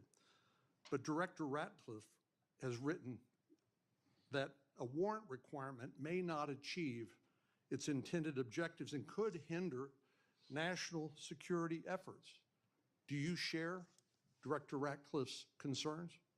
I would read his memo, and I will speak to you after I read his memo, Senator. Well, we need to have I hope you and I can continue this conversation after this, because I think there's a lot of misinformation with regard to how Section 702 works. I'm happen to be one of the members of the Senate Intelligence Committee. We read that product on a regular basis, and it is not used to spy on American people. I think what's fundamentally missing is a lack of trust in the intelligence community, including the FBI, which I'm hoping you and Mr. Patel can restore. Thank you. Thank you. Senator Klobuchar. Thank you. Thank you, Mr. Chair. We had a good meeting this week. Thank you for that. And I appreciated your priorities on human trafficking that you mentioned today, that work, as well as fentanyl and some of your other prosecution experience. We had some similar backgrounds in doing that. And I want to talk about, first of all, the U.S. Attorney's Office in Minnesota, one of the premier offices in the country. This office has been instrumental in combating violent crime, dismantling street gangs, taking fentanyl off our streets, enforcing civil rights laws after George Floyd's murder, ensuring victims of fraud get justice. Do you agree that it should be a priority to support U.S. attorneys, frontline prosecutors, and case agents who work hard every single day on our streets? Senator, I think that is one of the most important things in our country right now. And there are so many good men and women within the Justice Department throughout our country, as well as all the law enforcement agencies. Yes, they work very hard and they will be supported. I'm concerned about some of the proposals that could put cuts in the COPS program, burn JAG programs. I know you're familiar with those. Senator Murkowski and I lead the COPS reauthorization bill. Just will you commit to continue to support those programs? Senator, I will read everything about those programs because that is a top priority of mine, and I would love to meet with you on that and Senator Murkowski to support law enforcement and those programs. Thank you. Independence from political interference is vital to the legitimacy and success of the Department of Justice. I was honestly troubled by some of the answers to Senator Durbin's questions. We will continue that discussion, I'm sure, on the committee about the election. But I want to focus on the investigation, charging decisions. As a prosecutor, I'm sure you had this experience. I would get calls from people, hey, that's just a kid, give him a break. And I remember one answer I gave was, he's 40 years old, he's not a kid. But that kind of interference is attempted all the time. And one of my concerns here, whether it's a call from a friend, a corporate lobbyist, a White House, it has been very clear that the attorney generals of both parties have established clear policies to ensure the White House doesn't tamper with criminal investigations and prosecutions. At Attorney General Mike Mukasey's hearing, he made clear that any attempt by the White House, and these are the words, to interfere with a case is not to be countenanced. Any call to a line assistant or to a United States attorney from a political person relating to a case is to be cut and curtailed. Do you agree with this statement? Senator, yes, I believe that the Justice Department must be independent and must act independently. The number one job is to enforce the law fairly and even-handedly, and that's what will be done if I am confirmed as the Attorney General. So you will provide an assurance to every member of this committee that the Justice Department will only follow the facts and the law, and the White House will play no role in cases investigated or brought? Senator, it will be my job, if confirmed as Attorney General, to make those decisions. Politics will not play a part. I've demonstrated that my entire career as a prosecutor, as Attorney General, and I will continue to do that if you confirm me as the 87th Attorney General of the United States of America.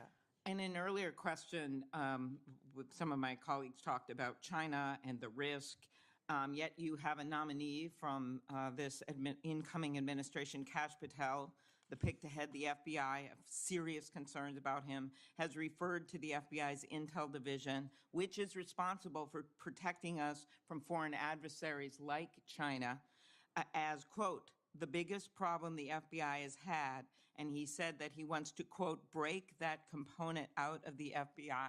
Do you agree?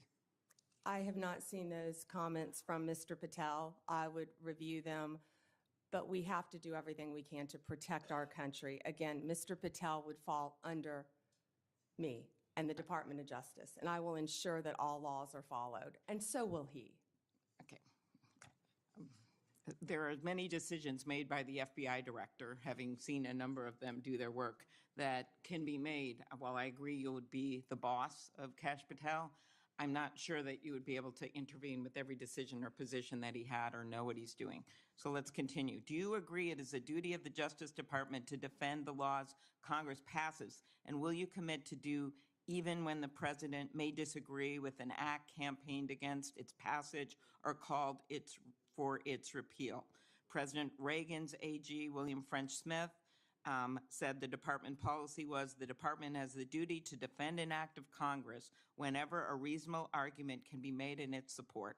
So I'm specifically referring to the 2022 law that I long led that we passed to empower Medicare to negotiate drug prices, major savings for seniors. Will you commit to defend the law against the lawsuits from Big Pharma? Senator, I was involved in big pharma cases when I was Attorney General of the state of Florida, and I will commit to protect the laws of the United States of America. Okay, thank you. That would also, same question, with the Supreme Court is going to be hearing a challenge to the Affordable Care Act's coverage of preventative services. And despite the fact that you twice joined suits to have the entire Affordable Care Act invalidated, will you commit to defending this law? Yeah, I believe this is very different. It's a very isolated, it's different. It's not the entire Affordable Care Act, but I will, it's pending litigation, of course, within the department. Since the 1990s, the Freedom of Access to Clinic Entrances Act has protected patients, providers, and facilities that provide reproductive health services. Will you commit to continuing to enforce the FACE Act to address violence and threats against those providing reproductive health care services? Senator, the FACE Act not only protects abortion clinics, but it also protects pregnancy centers and people going for counseling. The law should be applied even-handedly. Yes, Senator. So you'll uphold the enforcement of that law? I'll uphold the enforcement of the law, Senator. Okay, and I will ask my antitrust questions in the next round. We had a good discussion about that, and I do appreciate the nominee that has been put in place for the antitrust division, and there's incredibly important work that has to be done in that division. So Gail thank Slater you. is remarkable. Thank you. Thank you. I thank all of my colleagues for abiding by the 7-minute rule. Before I call on Senator Lee, I want everybody to plan on our first break would be about 11:50, and that would be 30 minutes for lunch. Senator Lee. Thank you, Mr. Chairman. Thank you, Ms. Bondi, for being here today. I too share the assessment that Gail Slater is great. Had a great meeting with her yesterday. And just thrilled that you're here and that you're willing to serve. I'd like to talk to you as a longtime lawyer and one who has handled a variety of criminal matters about the Fourth Amendment. What can you tell us about the Fourth Amendment's warrant requirement and why it's so important? Well, the warrant requirement is so important, which I've dealt with that since I was in my 20s as a state prosecutor. A warrant is so important because it protects citizens' rights, and that's why it's so important. And it does that specifically because under the Fourth Amendment, you're required to go to a judge, and you're required to show a judge evidence providing probable cause, and based on that probable cause, you can describe with particularity the things or persons to be searched or seized. And on that basis, the judge may issue or not issue the warrant, but without it, you can't get it. Now, this is time-consuming, no doubt, right? Oh, I've done many of them, yes. It's very time-consuming, Senator. And there's probably not a law enforcement officer anywhere in the world who wouldn't acknowledge that they could save time if they didn't have to go about it. And yet we require it. Why is that so important that we do it? Well, it's so important for the reasons you just laid out. When I said I've done many of them, I've approved them and not approved them as a state prosecutor. Because law enforcement, there are checks and balances, and law enforcement must bring these warrants to prosecutors to see if there is sufficient evidence. Then after that's done, they have to take them to a judge to have a judge sign them. So there have to be sufficient checks and balances throughout our system. So even after you, as Attorney General, as the chief law enforcement officer and prosecutorial authority in the state of Florida, approved it within your office, you still had to go to the judge. And if it was late at night, early in the morning, didn't matter when, you had to find a judge. All hours of the night. That was more when I was a state prosecutor. As Attorney General, the Office of the Statewide Prosecutor, Nick Cox, would have done that many, many times at all hours throughout the night and woken up many, many judges throughout the state of Florida. Is there an exception to the warrant requirement that exists anytime it would be inconvenient for prosecutors or anytime national security might be involved? I'm not certain about national security, but absolutely no for a state prosecutor. Right. Yeah, there's no exception. There's no catch-all exception that just says this is important or it would be inconvenient for the prosecutor, and with good reason. Right. We've learned through sad experience over many hundreds of years, not only in our own country, but also in that of our mother country, what happens when you don't have this in the loop. So you've been asked today a little bit about Section 702 of the Foreign Intelligence Surveillance Act, also known as FISA.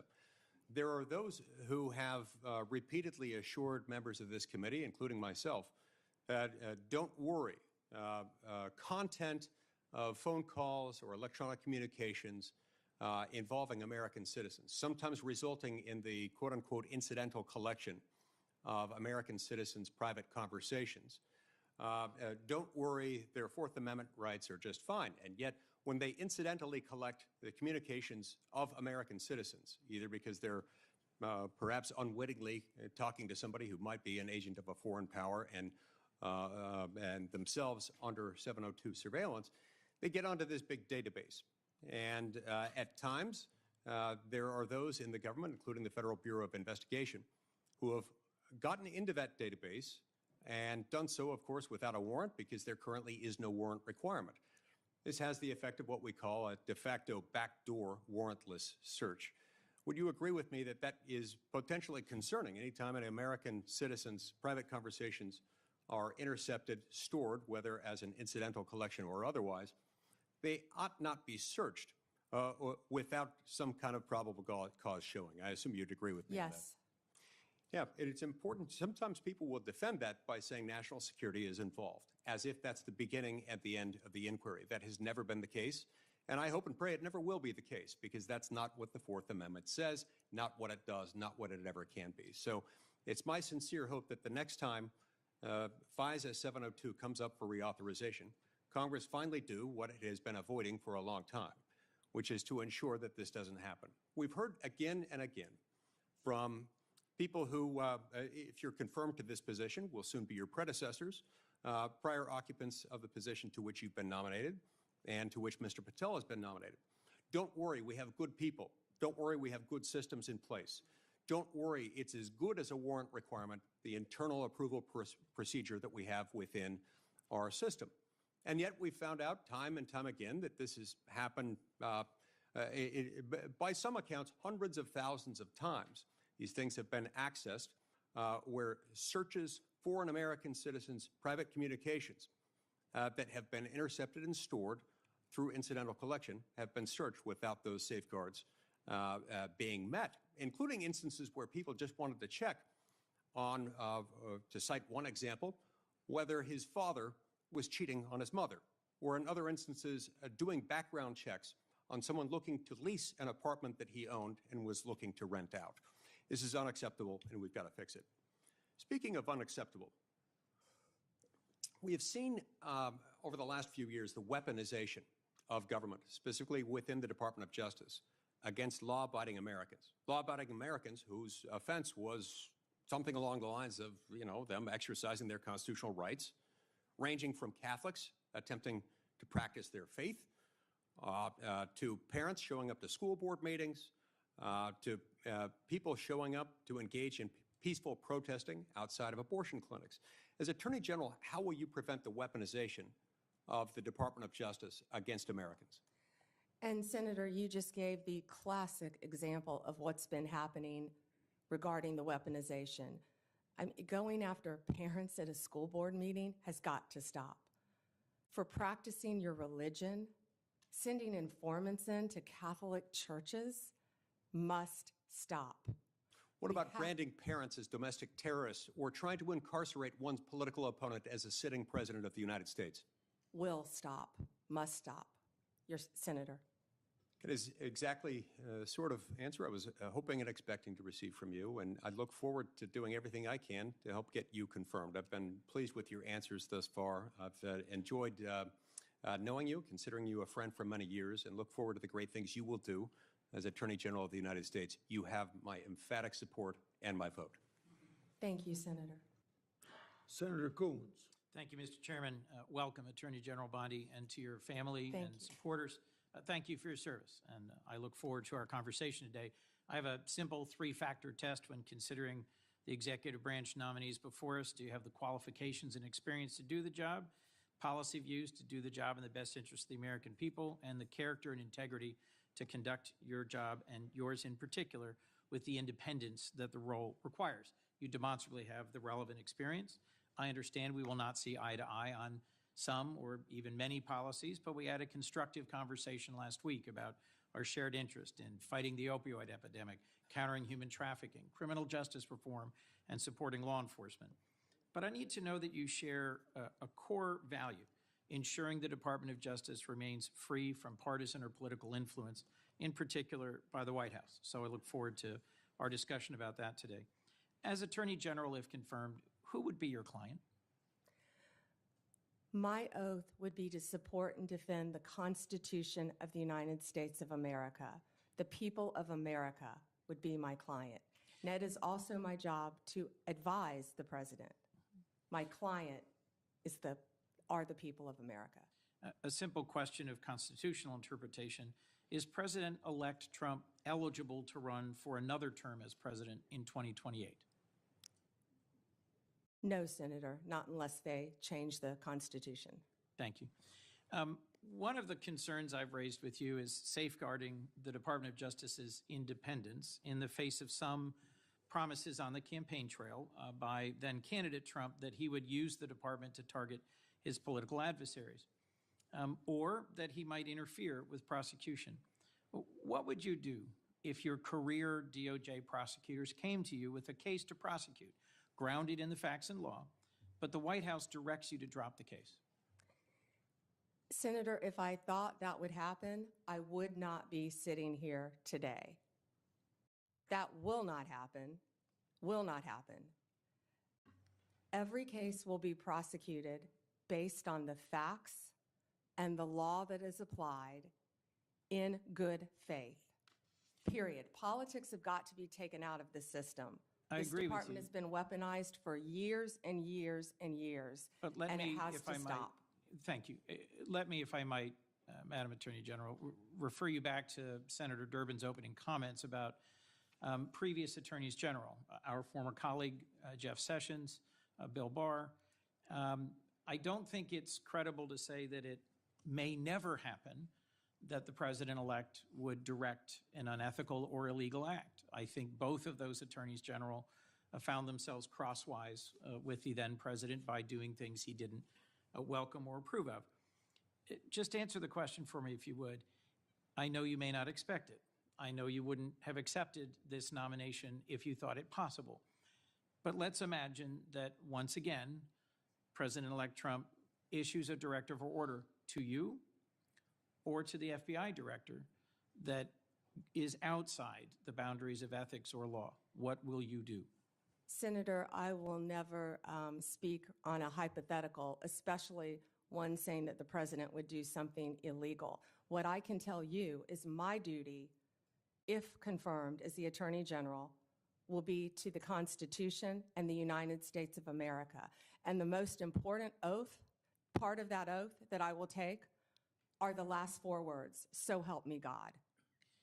Given the importance of that oath, I hope you can understand the importance of repeated questions from some of us about the importance of having independence in the Department of Justice.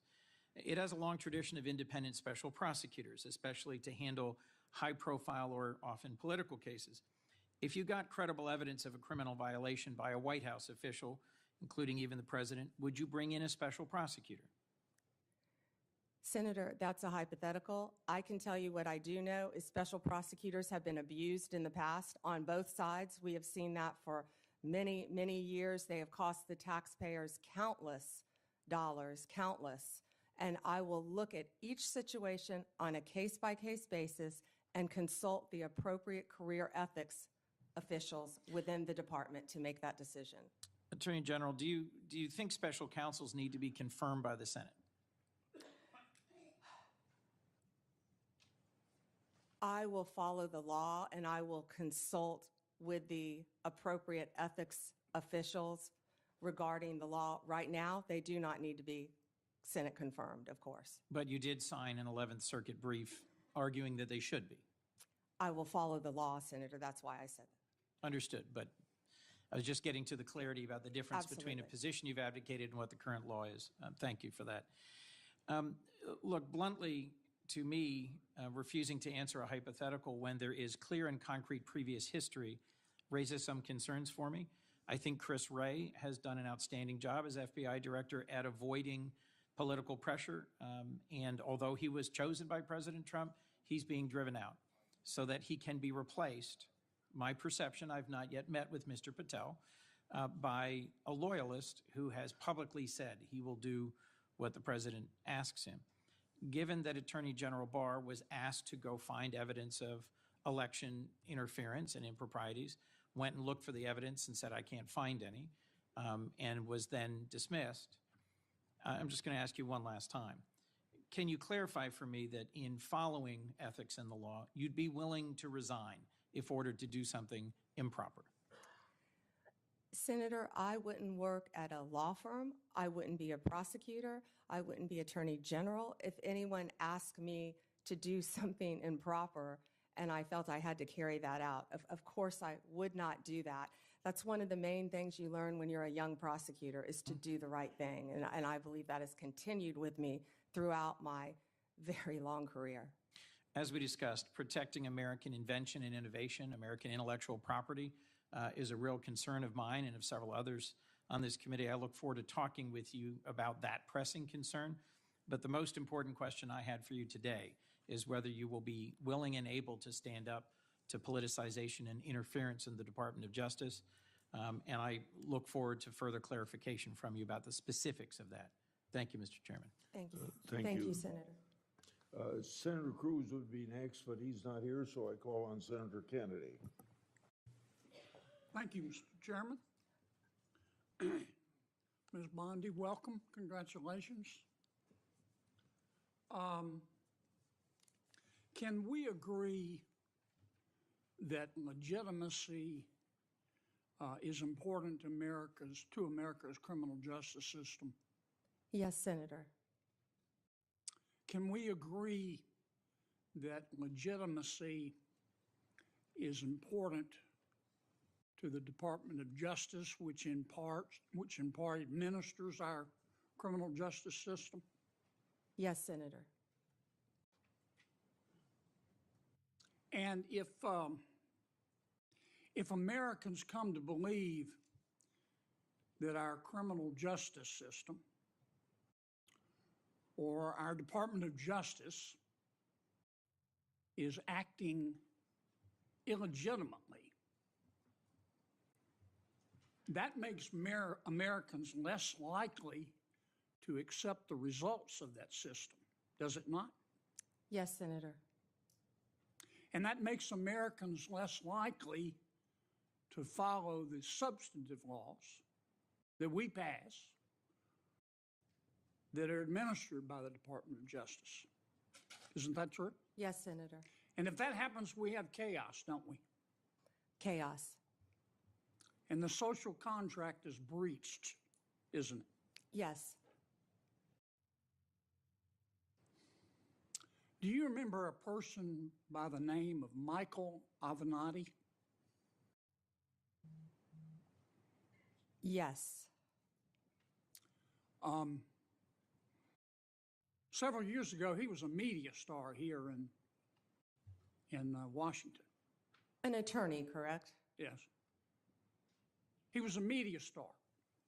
And many members of our media loved him because he persistently bashed Donald Trump. And he was on TV every day. He was on CNN more than Wolf Blitzer. Do you know where Mr. Avenatti is today? I believe he's sitting in prison, Senator. He's in jail because he was a crook.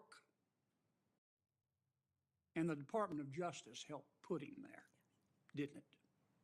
Yes, Senator.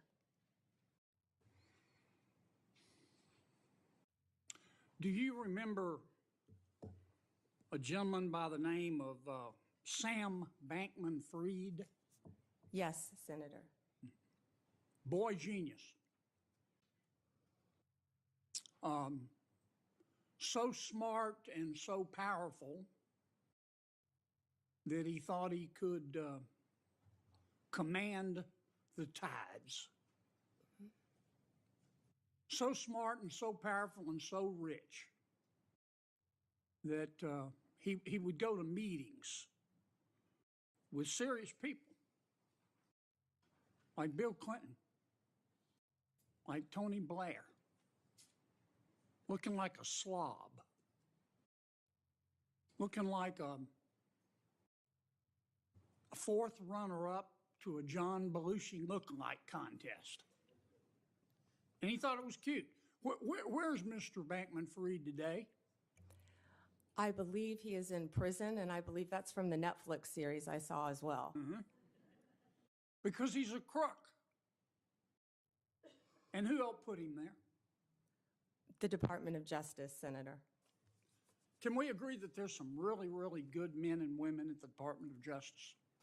Many, many great men and women in the Justice Department, as well, Senator, as all the law enforcement agencies that fall within the Department of Justice.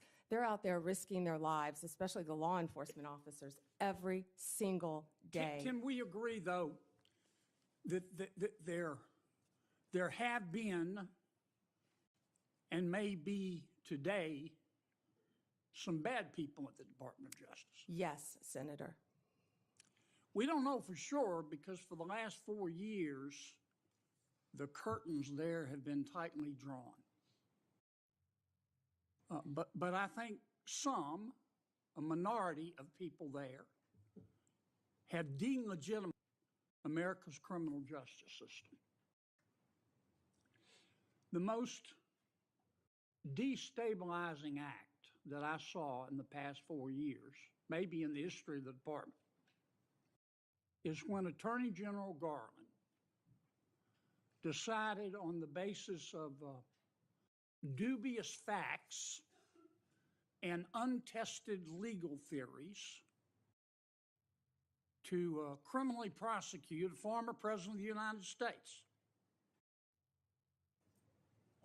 And not only that, this is the special part.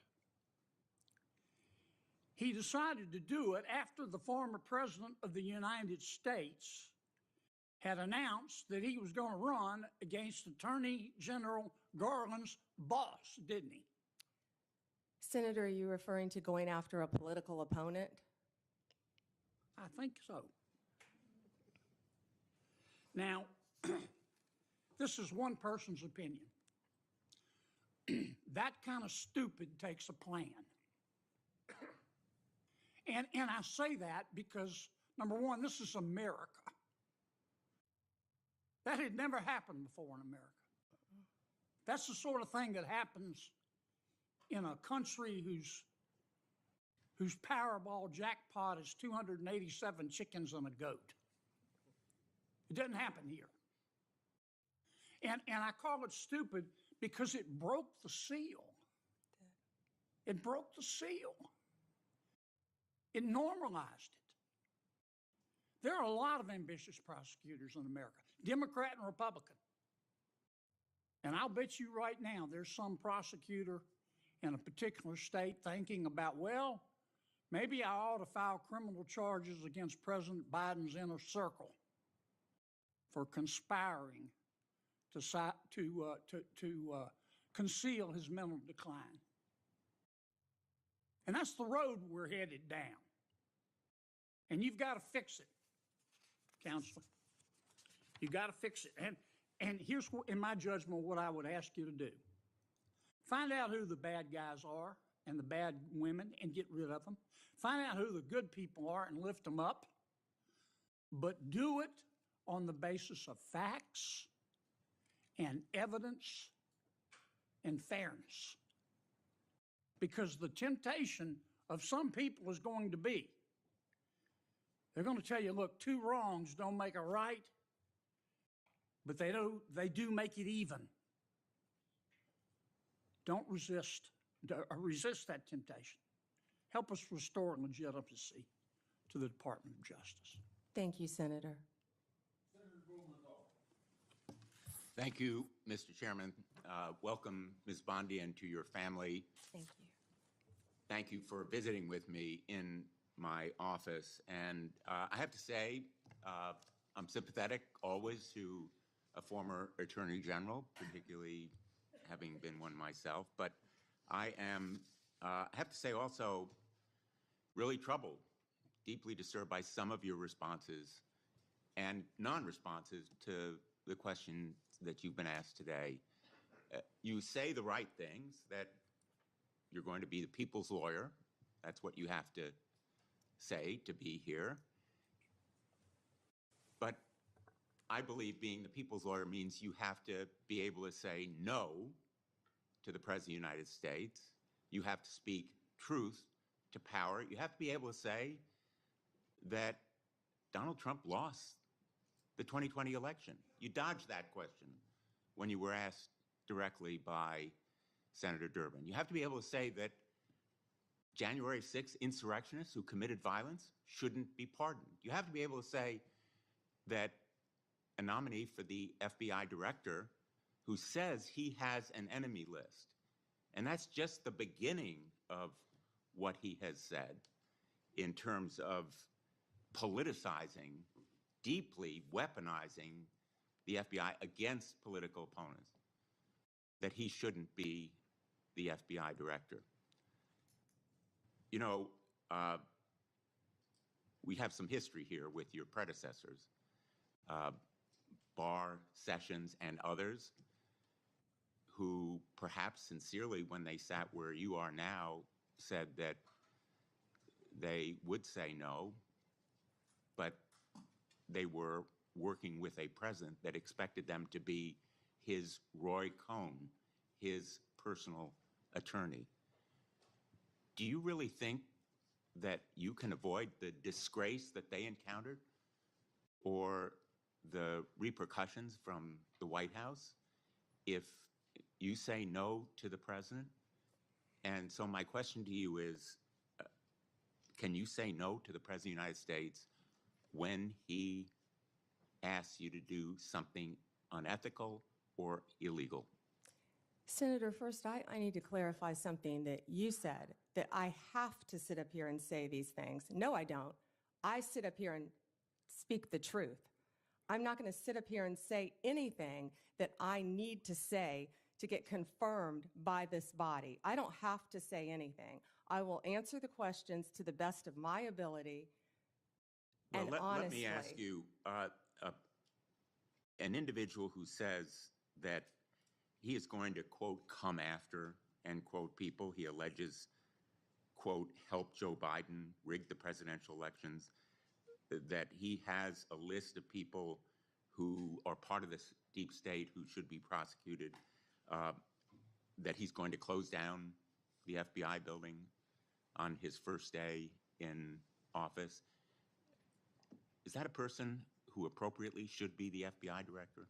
Aren't those comments inappropriate? Shouldn't you disavow them and ask him to recant them? Senator, I am not familiar with all those comments. I have not discussed those comments with Mr. Patel.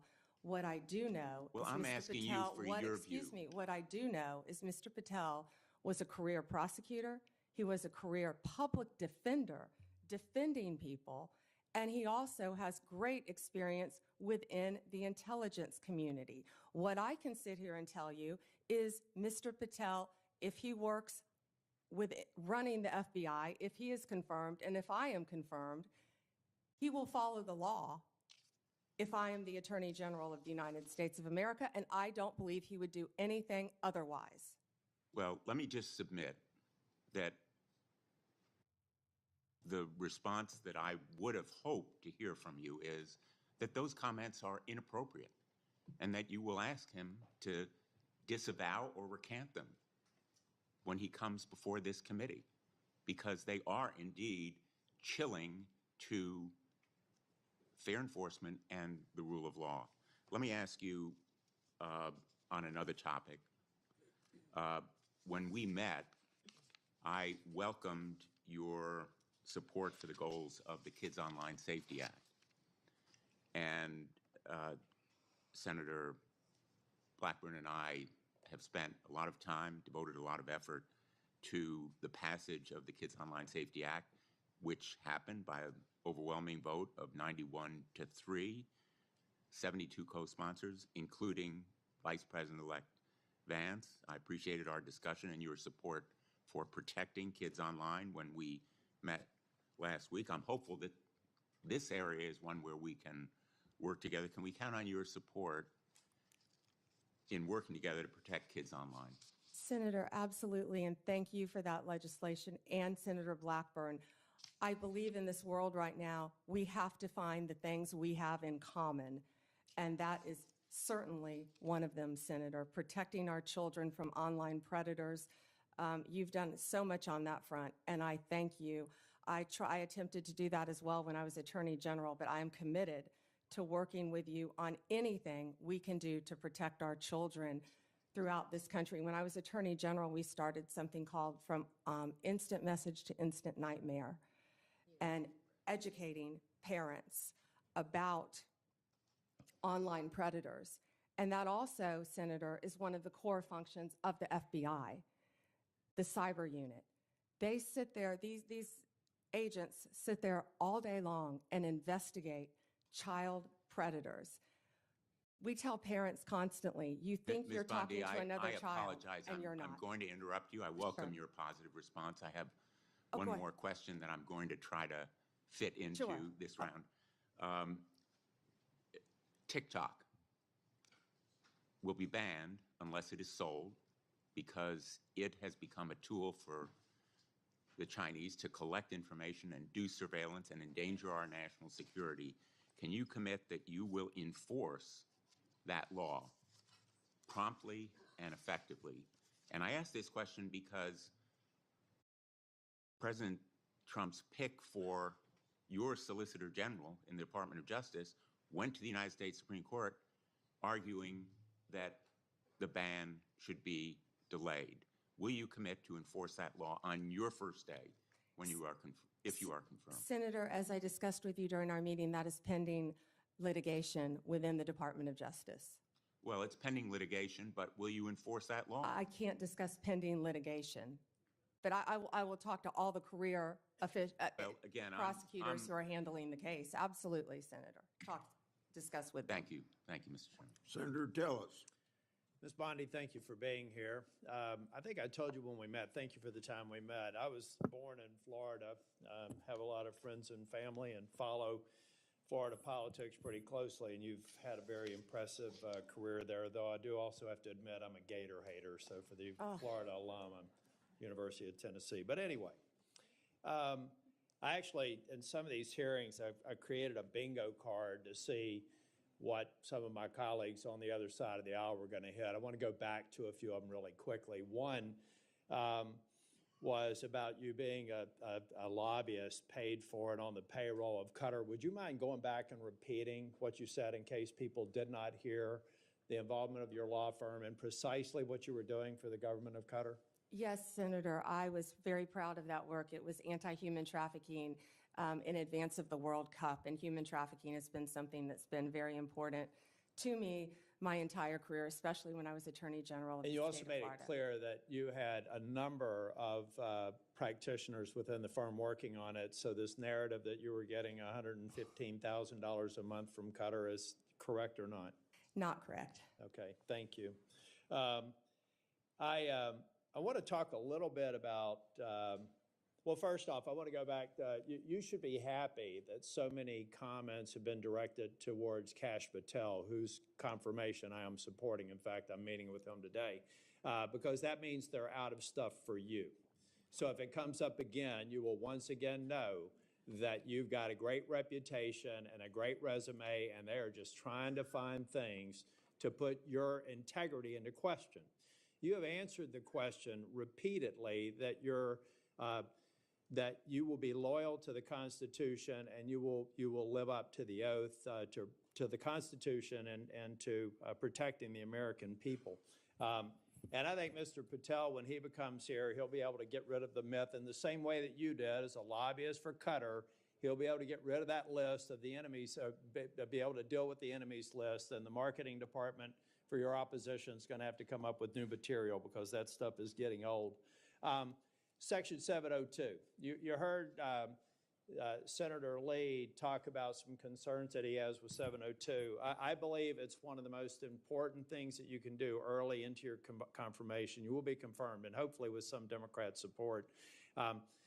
That there have been dramatic reforms to 702. I've sat through an extensive presentation to try and make sure that the abuses never occur again and that you have a throat to choke if somebody abuses the protocol that's in place. I believe that we need to codify a lot of that. As a matter of fact, when I went through it, I felt like there were so many blinding flashes of the obvious. How could this not have already been a part of the approval matrix? So can you, after you're confirmed, commit that you or a designate will come back and provide for this committee an update on all of the protocols that have changed and recommended legislation for codifying so that when we do go to reauthorization, we'll have what we need to make sure that that program stays in place?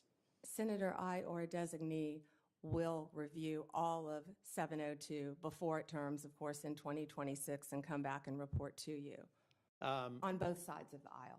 Thank you. You have a great perspective with your time in the state and working with the Department of Justice. Give me an idea of things that we need to do better in terms of, and I'm talking primarily in the law enforcement role. I think many people don't understand the joint task forces, the law enforcement efforts that are going every single day in every one of our states. What an incredible job they do. So can you give me some sense of things that you would look at to say maybe we could do it better from your perspective of having been a prosecutor in Florida? Yes, thank you, Senator. Yeah, having been a career prosecutor, I think I have a unique perspective because I was a state prosecutor, of course, prior to becoming Attorney General. So I worked on a daily basis with local law enforcement and state and not daily with federal, but I worked consistently with state, local, and federal. Then when I was Attorney General, I worked with all three as well. I feel like we have to have better coordination among all our agencies, especially given all the terrorism issues that we've discussed earlier in this hearing. We have to wrap in and communicate better with our local and state law enforcement officers throughout this country. There are so many great men and women in law enforcement, and we have to, I don't know exactly how yet, but we have to figure out a better way to work together with the federal authorities. Thank you, and I'm going to do a second round as well, but I think I also checked the bingo card for election denier. There were some people, that seemed to suggest that you were denying the election. I think that you said that President Biden is our president. President Biden is the President of the United States of America, and President Trump will be the 47th president. But I think you made a point that or at least I inferred from a comment that you made, a very important point. Folks, there are election improprieties in every election. The question is a matter of scale and whether or not you can prove it. We've seen it in North Carolina and seen it in other places. It's one of the reasons why I support voter ID, because we want to make elections easy to vote and hard to cheat. But the fact of the matter is people are cheating. So if anybody on this dais suggests that there aren't irregularities in every election, then they need to spend more time at home and really studying the facts. I don't think, though, that you've said that Biden is an illegitimate president. In fact, I think you said just the opposite. he is the President of the United States, and President Trump will be the next president, right? Yes. Okay. Last thing before the second round, January 6th. A lot of people are going to say you're going to have a rubber stamp for letting people have pardons or recommending a pardon for people who did violence to law enforcement. I'm not going to ask you a hypothetical because I want you to be consistent in not answering them. But I have to believe, as a member, I was the last member out of the Senate on January the 6th. I walked past a lot of law enforcement officers, who were injured. I find it hard to believe that the President of the United States or you would look at facts that were used to convict the violent people on January the 6th and say it was just an intemperate moment. I don't even expect you to respond to that, but I think it's an absurd and unfair hypothetical here, and you probably haven't heard the last of it. Thank you, Mr. Chair.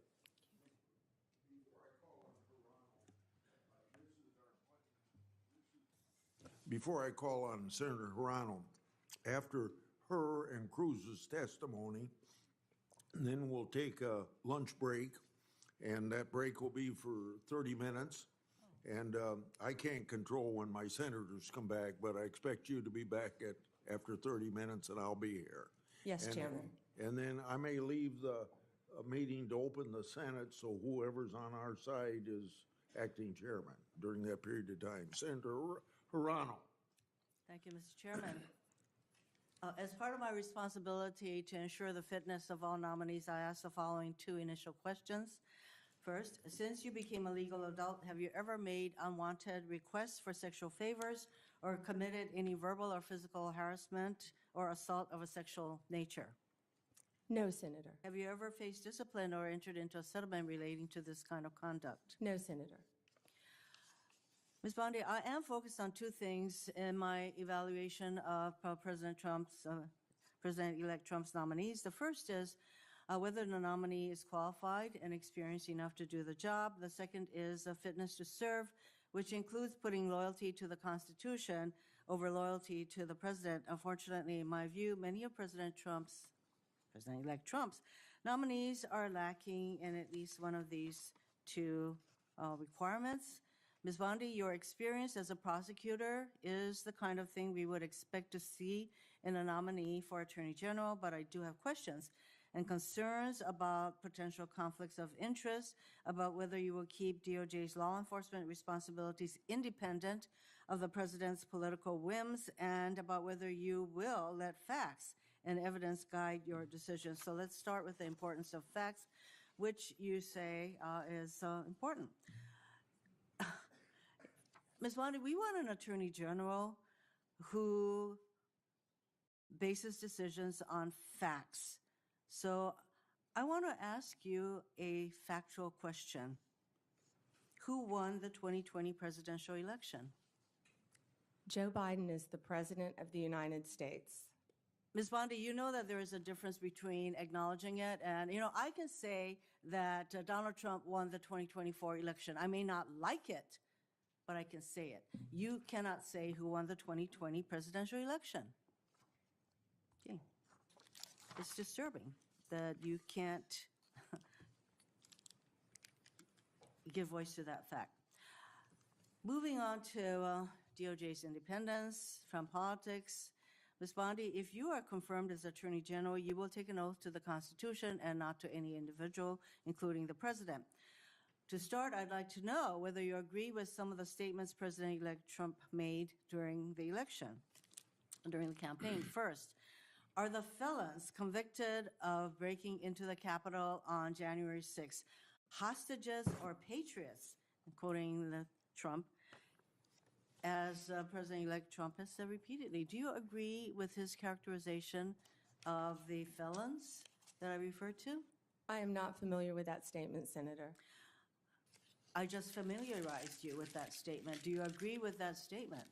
I'm not familiar with it, Senator. Okay, no answer. He has also said illegal immigration is poisoning the blood of our nation. He said that in December 2023. Do you agree with that statement? Senator, I am not familiar with that statement, but what I can tell you is I went to the border a few months ago. I went to Yuma, Arizona, And what I saw at that border was horrific, Senator. It was horrific. Ms. Bondi, I went to a rape crisis center. That If is I could not my finish, question. I went to a rape crisis center. Well, I'm not familiar with the statement, but I get went to a to rape the crisis next- center. let I me met get to with the Border important- Patrol have? agents. I'm sure you've been to the Ms. border Bondi, as well, so I you want to could get answer to my that. next question. So, I believe that you responded to a question from Senator Whitehouse, and let me get your response again. You said that the White House, if I'm putting words in your mouth, correct me. Oh, you said that the White House will play no role in investigative or charging decisions in the DOJ. Is that correct? Senator, what I said is that it is the Department of Justice's decision to determine what cases will be prosecuted. What role will the White House have in investigative or prosecutorial decisions of the DOJ? It is the Department of Justice's decision, Senator. So that sounds to me that you're saying that the White House will not have any kind of role. Meanwhile, though, you have an incoming president who said, I have the absolute right to do what I want to do with the Justice Department.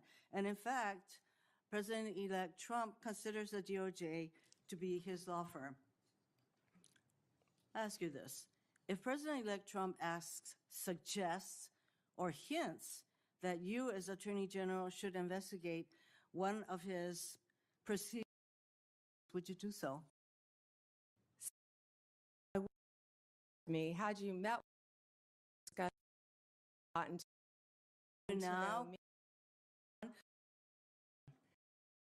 and who refused or discussed is that it is the Attorney General to I'm very follow happy to the listen to law. your responses under oath, Ms. Bondi. So I think it's really important to us that the Attorney General be independent of the White House. And you have a president-elect who considers the AG's office his law firm.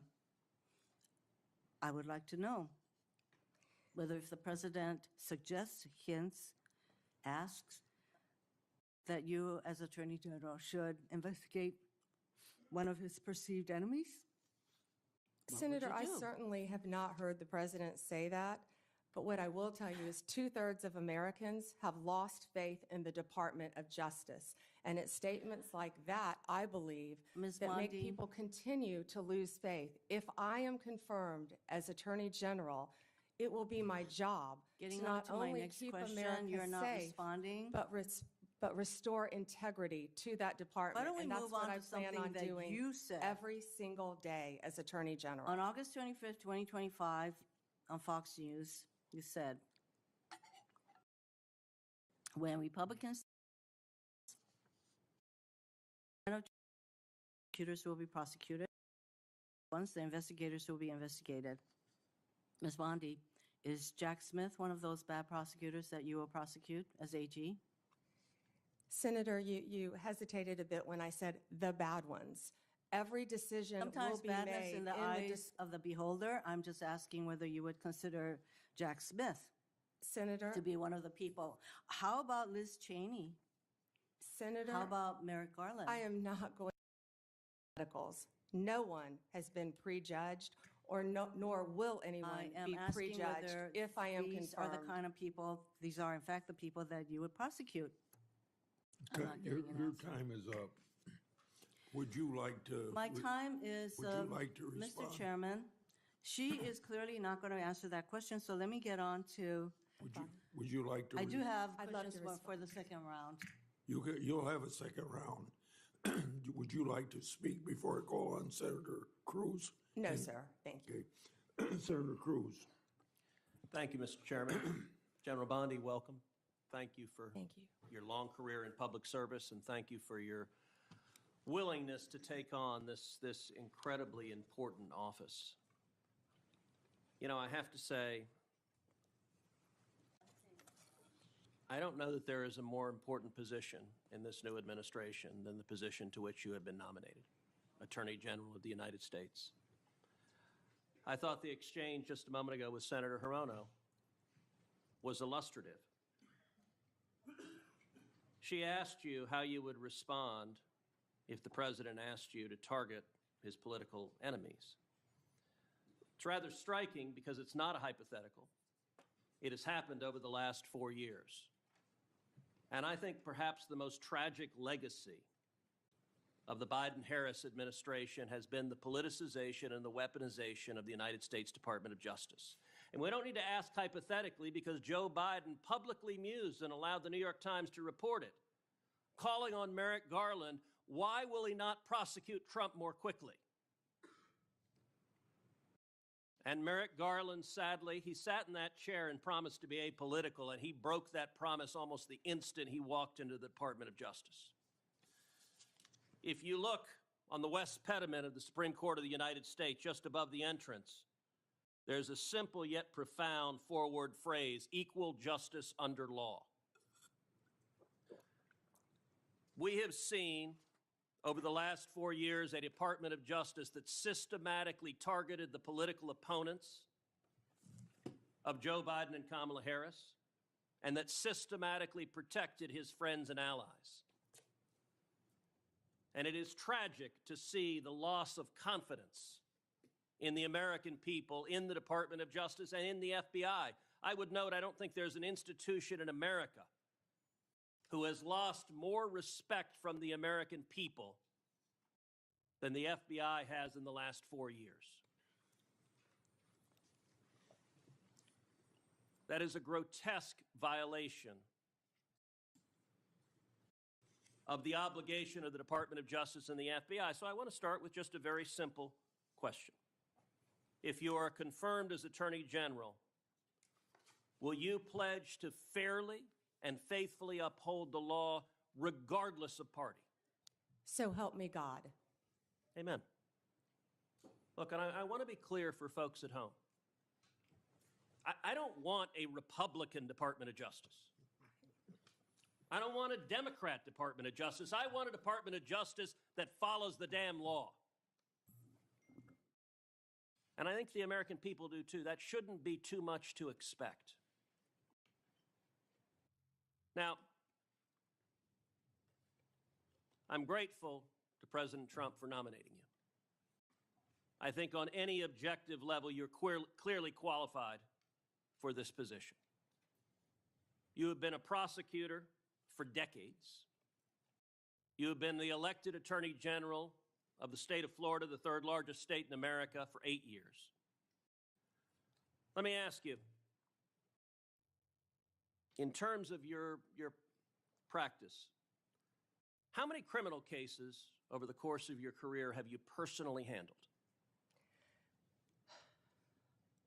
Handled thousands. How many of those were before a jury? Hundreds. I don't want to overstate, but hundreds. I was in a courtroom for many years. I tried 4 when I was an intern, jury trials. I think you had to try at least 20 in misdemeanor before you went to felony. Then you were in court every day, and I was also lead trial attorney for many years trying many cases. So. And how many of those cases would have been before a judge? Oh, hundreds and hundreds as well, but hundreds before a jury, I would assume. And as Attorney General of Florida, how many lawyers did you supervise roughly? Approximately 400, Senator.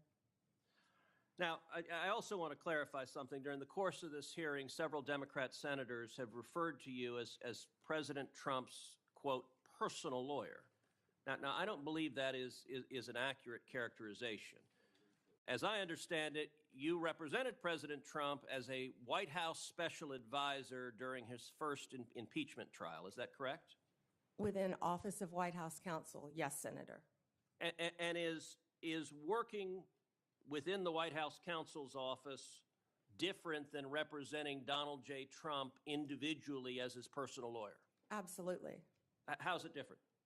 You're working for the government. You're working for the Office of White House Counsel. You're not representing him in his personal capacity. And so you have not represented him in his business affairs, in his personal life, or in any of the criminal trials he has faced? No, Senator. And you know, when it comes to weaponization, it's worth noting that in more than 2 centuries of our nation's history, no president had previously been indicted, no president had previously been prosecuted until the Biden-Harris White House came along.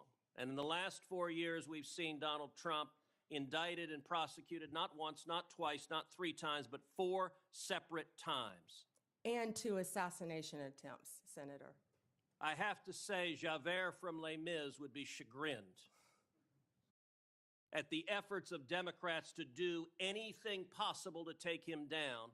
And I believe the real target in this was not President Trump, but it was the American people, that these prosecutions were brought because partisan prosecutors were terrified that the American people would do exactly what they did in November of 2024 and vote to reelect Donald J. Trump.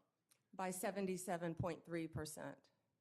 Million Americans, 77.3 million Americans. Will you commit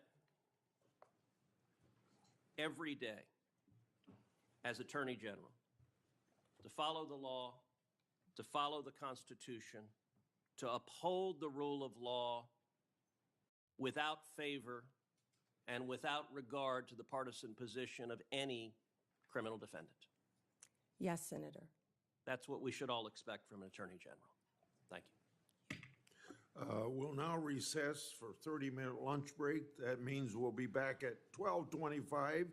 And when we resume, Senator Booker will be recognized to ask his questions.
Since senators that would have been called on before the senator from Vermont, I'm going to ask him to start the questioning so we don't waste any time.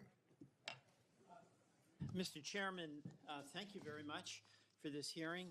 Ms. Bondi, thank you so much for the visit to my office. A couple of things. First of all, congratulations on the nomination. And number two, a couple of Vermont things that we talked about. We're going to have a new U.S. attorney in the state of Vermont. And in the last Trump administration, the Justice Department in the Trump administration worked closely with Senator Leahy, Democrat, and with Governor Scott, Republican, and came up with a consensus choice. And I seek your assistance in helping make sure that we are successful in getting a very competent U.S. attorney in Vermont, and hopefully with the cooperation of Governor Scott, our Republican, as I mentioned, and Senator Sanders and me. And Senator, as I discussed with you in our meeting, I look forward to working with you and cooperating with you and learning about many of the issues you have in Vermont. And thank you. And then on that, by the way, one of the issues we talked about, we are one of 2 states that does not have a residential reentry program. That is outrageous in my mind. I know you worked on the First Step Act, but our federal judges, our federal prosecutors, our federal public defender are all in support of a residential reentry program. Our state and Hawaii are the only two states without it, and our justice system and officials believe that we need it. And I seek your energetic assistance in helping us get that residential reentry program. Can I address that, Senator? Yes, I'd like you to. Thank Yeah, you. Senator, I didn't realize that you were the only two states without a reentry program. We started that when I was a prosecutor, and those are so vitally important. One thing that I just learned is the Bureau of Prisons, 98% of people in the Bureau of Prisons will be released. They're not serving life sentences. So we must do everything we can when people are in prison to help rehabilitate them for when they get out. And that's why reentry is so That's really vital. But we tell people, get out of prison and become a productive member of society. Go get a job. Yet people don't know how to go find a driver's Well, I license. appreciate They your don't help know how on to that. get to So work. thank you very Yes, much. Senator. And I have confidence that you will do that, given your history on the First Step Act and other things that you did. The next, I do have some concerns, not so much about you, but what President Trump has said about a desire on his part to go after what he considers to be political adversaries.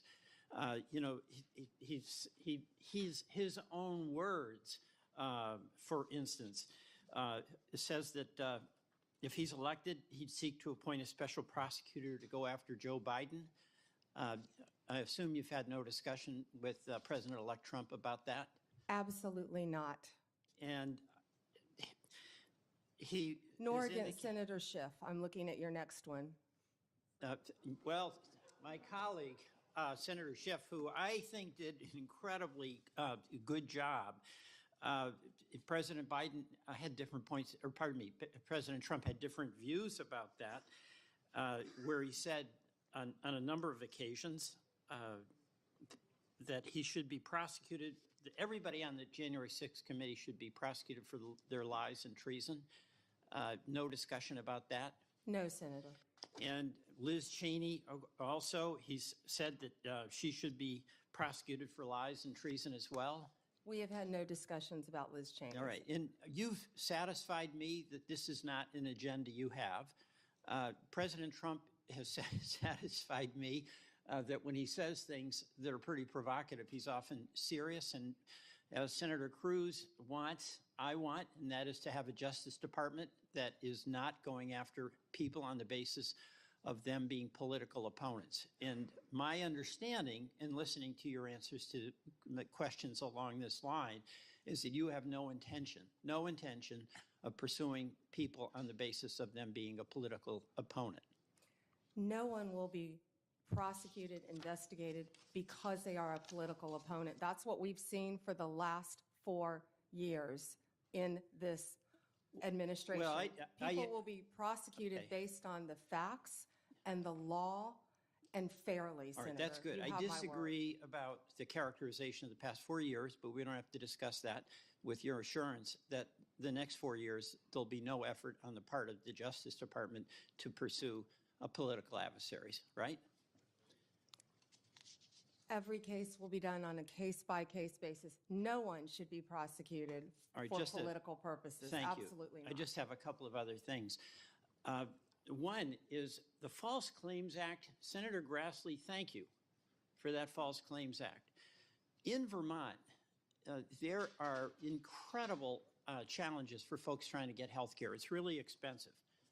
And there was a shocking report in the Wall Street Journal about a major insurer that is ripping off taxpayers by overbilling, overprescribing on Medicare Advantage, billions of dollars. And the report indicated that insurers are adding diagnosis basically to make money, not to help the patient, that insurers sent nurses to find diagnoses that doctors didn't find, that insurers got paid to cover patients who were already getting your coverage through the VA, and it adds up to billions of dollars, and Vermonters are struggling under the weight of incredibly expensive health care. The False Claims Act, Senator Grassley authored, is an area where the Attorney General can protect consumers against ripoffs? I'm not asking you to comment on this particular Wall Street report, but I want your assurance that in addition to fighting crime, and we're all for you doing that, you're going to be there protecting consumers and taxpayers from ripoffs. Absolutely, Senator. When I was Attorney General, we went after a pharmaceutical company. It was Medicaid fraud. I can't remember the settlement value. It may even be ongoing, but it was a large number. And that, people don't understand that's hurting the taxpayers of Florida, of Vermont. So use that False Claims Act that we can thank Senator Grassley for. It's cold out there in Vermont. We need vigorous enforcement to protect taxpayers and Vermonters from ripoff charges. Thank you. I yield. Senator Schmidt. Thank you, Mr. Chairman. It's good to see you. Thank you. And I meant every word of those introductory remarks. I have the greatest deal of respect for you personally and professionally. This is a great pick by President Trump. You're going to do a great job. Thank you. Thank you. I do want to say, though, that it appears as though Trump derangement syndrome is alive and well. The focus of these questions today are disturbing. I don't think my Democrat colleagues learned very much from the November 5th election. The American people rejected all this. Their obsession with President Trump didn't bode well for them electorally, and I think if they stay on this path, they'll be in a permanent minority. But that's up to 112 electoral votes, Senator. the landslide. But that's up for them. That's up to them to decide. I do want to comment a little bit, I guess, on this newfound religion on independence from the Attorney General. I will remind my colleagues that the last three Democratic attorneys general for the United States of America were perhaps the most politically biased AGs we've had in modern political history in the United States. And there are some receipts. Eric Holder described himself as Obama's heat shield and wingman. This committee moved forward, and one of my colleagues referenced that the Attorney General shouldn't be the wingman of the president. Eric Holder's bragged about it. He bragged about it. Loretta Lynch met with Bill Clinton on the tarmac in a private meeting while she was investigating Hillary Clinton. And Merrick Garland probably gets however many gold stars you want to give for the most politicized, weaponized Department of Justice we have ever seen. And I think it's worth exploring that, and I want to get your comment on it. To just sort of take a step back, I think part of leadership is understanding the moment that you're in and the landscape. We've never seen anything like this. And there is a story to be told. The arc of this story begins when Joe Biden gave a speech demonizing half the country, calling them threats to the republic, threats to democracy, these MAGA Republicans, and I'm going to do everything I can to make sure President Trump ever gets back into the White House. Miraculously, these zombie cases are resurrected. And let's talk about a couple of those. You've got, of course, Jack Smith, the overzealous and disgraced special prosecutor who time and time again has been slapped down by courts for overcharging and taking an overtly political position. He, by the way, in his postmortem this week, even acknowledged that it was unusual for him to be tasked with going after the political opponent of the President of the United States. It didn't stop him, though. The Supreme Court did, thankfully. But you had Jack Smith take on these unprecedented actions. You had a raid at Mar-a-Lago, staged photos at Mar-a-Lago for boxes of documents, which, by the way, boxes of documents were in Joe Biden's garage from his Senate days. And by the way, somebody who didn't register like you did under FARA, Hunter Biden was staying in. We don't know if he's compromised or not because that investigation was dropped. And give me a break that justice was meted out fairly for Hunter Biden. It wasn't. The Department of Justice went out of its way in documents to try to get him absolved of all potential crimes in the plea deal. It was only when the judge asked questions that unwound that. And they got back to the gun charge. But then President Biden did the dirty work himself. It was always going to be Plan B. You had Jonathan Sue, Biden's deputy White House counsel, coordinated with the DOJ and Jay Bratt on those classified document cases. Matthew Colangelo, who's that? The number 3 guy at DOJ goes to where? Alvin Bragg's office. Alvin Bragg then resurrects a zombie case in lawfare at a local level. Why would the number 3 person go do that? Maybe there was coordination. Maybe there was coordination, by the way, with the number 2 assistant DA in Atlanta in the Fonnie Willis case, who was meeting with the White House. Why would the White House care about a case in Atlanta? Well, the truth is everybody knows, it was on full display, this was the worst case of lawfare we've ever seen. If this was happening in another country, our State Department would be warning us about it. It's banana republic stuff. And one of the reasons why I'm so glad that you have been put up and nominated for this position is that I think you have the ability to level set. So when the Democrats ask you questions about your independence, it is beyond ironic that we're sitting here today because of the lack of independence from Merrick Garland and Eric Holder bragging about being Obama's wingman. So I just want to ask you, you've been asked this a bunch of times, you're going to make decisions, as you always have, right, on the law and let investigations go where they're going to go, but they're not politically motivated, correct? Yes, Senator, based on the law and the facts that apply. And in my limited time, I do want to give you an opportunity to talk about some of your experience working with law enforcement as Florida's Attorney General. This is something that, you know, as you and I talked about over the years, you were known for this, the collaboration you had. And I think getting the Department of Justice back to its core function of taking on violent crime, protecting the constitutional rights of Americans, but taking on violent crime is really important. And how you went about doing it, you've gotten bipartisan praise for that over the years. You've got the support of all these law enforcement agencies. That's something that you're going to continue and take forward into this office. Is that right? Yes, Senator, thank you so much. And I feel like my experience with that goes back to when I was a state prosecutor with state and local, our sheriffs, our police departments, our police chiefs, and then as Attorney General on a statewide basis. And now, if I'm confirmed, all of our federal law enforcement agencies, I would be very proud to supervise those. I'll just close with this, Mr. Chairman. We heard one of my Democrat colleagues ask you the question that you're not going to pursue a case because of a name, but because of the crime.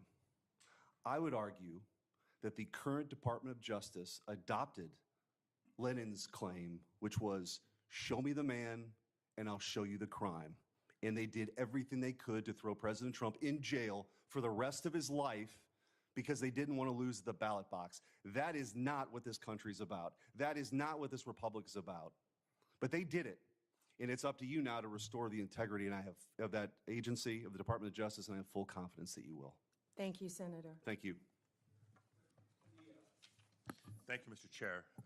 Before I begin, I just want to remind us all for the record that the 34 convictions, not indictments, convictions of former President, incoming President Trump were by a jury of his peers. Thank you, Ms. Bondi, for being here today, and I too would like to welcome your family and friends who are here. Thank you. Appreciated the opportunity to meet yesterday to learn about your priorities and discuss a number of issues that are important to me. But I got to tell you, as I reflected on our conversation yesterday and as I've observed the hearing today, I continue to have significant reservations on your ability to function as a truly independent Attorney General for your friend. Let's say you keep referring to him, your friend, President-elect Trump. So I hope you can address some of these concerns through your responses to my questions here. Now, the first issue area is something that we didn't get a chance to touch on yesterday. So I actually want to follow up on some of Senator Durbin's questions from earlier about the 2020 election. And to be specific, on the day after the 2020 presidential general election, you traveled to Philadelphia to appear alongside President Trump's then attorney, Rudy Giuliani. And together, you falsely asserted that President Trump had, quote, won Pennsylvania in that election. Now, I want to be clear, at that moment, there were still at least 1 million ballots left to be counted in Pennsylvania. Of course, President Biden went on to win the state by more than 80,000 votes. But in the following days, even after the results were clear, you continued to double down on the big lie, promoting falsehoods about election fraud and cheating without offering any actual evidence. And I remember it clearly because I served as California Secretary of State at the time, and I invited anybody associated with the Trump campaign who was making these claims to come forward with evidence of irregularities in the election or massive voter fraud. 4 years later, I still have seen none. So I ask you today, do you have any evidence of election fraud or irregularities in the 2020 election? So, First Senator. Yes or no? It's a yes or no question. First Senator. Do you have evidence, yes or no? First Senator. I'm so sorry about the fires to you and Senator Schiff and what you're going through in your states. I have to say that. I and appreciate think that, all but of my our, clock is I'll ticking, answer and I your want to question. All hear of our your answer. hearts go out to everyone in California for what you're facing right now. I'm glad you asked the question about Pennsylvania. It's I a was yes or no hoping question. I was Do hoping you have evidence, someone yes or would. no? Senator, I was hoping you'd ask the question. Do you have evidence, yes or no? I traveled to Pennsylvania. Do you have the evidence, I yes traveled, or no? Senator, to Pennsylvania. Okay, you're not answering my question. If you have no evidence to offer, let me ask you this. Will you now retract your previous statements that Trump won Pennsylvania in the 2020 election, yes or no? Oh, Senator, I traveled to Pennsylvania, and let me tell you what I saw firsthand. Yes or no? I didn't talk about California because I was not in California. I talked about... Yes or no? Last time I'm going to ask. I talked about Pennsylvania because Mr. I Chair, was there. I'm going to move on because You she's got a clearly not court answering my order questions. And to I want to note, observe. colleagues, for everybody, members of the committee and everybody watching, that the attorney who stood beside Mr. Giuliani was making very similar statements. And he has since been disbarred from multiple jurisdictions for making these false claims about the 2020 election in court.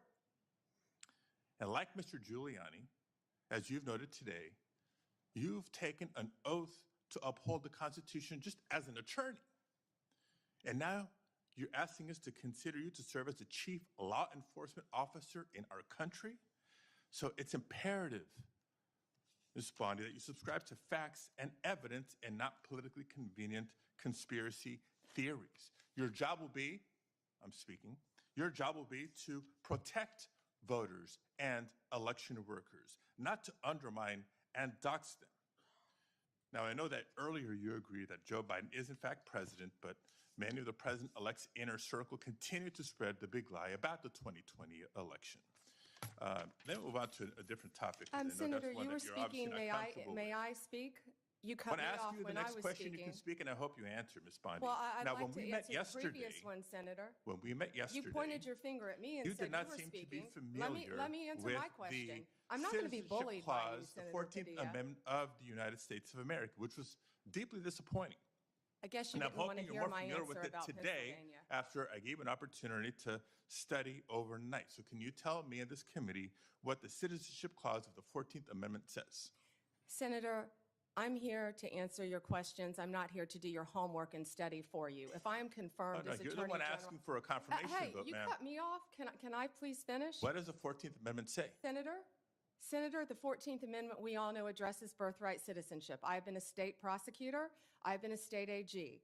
I look forward to, even given your remarks today, working with you and the people of California if I am confirmed as the 87th Attorney General of the United States of America. I didn't take your homework assignment. I'm sorry. I was preparing for today. So on the 14th Amendment, now you've testified repeatedly to this committee that you will uphold the laws of this country and defend the Constitution of the United States. Do you believe birthright citizenship is the law of the land, and will you defend it regardless of a child born in the United States, regardless of their parents' immigration status? Senator, I will study birthright citizenship. I would love to meet with you regarding Ma'am, birthright you're asking us citizenship. to Can I consider answer to the serve as the question? Attorney General of the United States, and you still need to study the 14th Amendment of the Constitution? That is not helping me have more confidence in your ability to do this job. One other immigration-related question, and I'll steer clear of the I have Constitution one and the law. regarding that I'd like to Senator talk about. Hirona asked you earlier, but I don't think you answered her question. Can you please tell us, do you agree with the statement that immigrants are, quote, poisoning the blood of our country, yes or no? I did not say that. I did not say that you said that. I'm asking if you agree with it, yes or no? I did not say that. Do you agree with it, yes or no? Senator, my great-grandparents are immigrants. Do you agree with it, They yes or no? came here from Sicily Do you agree through with it, Ellis yes or Island no? when they were teenagers. Do you agree with it, yes or no? Senator, let me answer the question. Yes or no? It's My real simple. great-grandparents came here, immigrated to this country from Sicily, recently went and found each of their birth certificates. We are a nation made up of immigrants. Do I believe immigrants are poisoning our country? No, Senator. Thank you very much, Mr. Chair. I can't wait for the second round. Same, Senator. Thank you. No, sir. Thank you.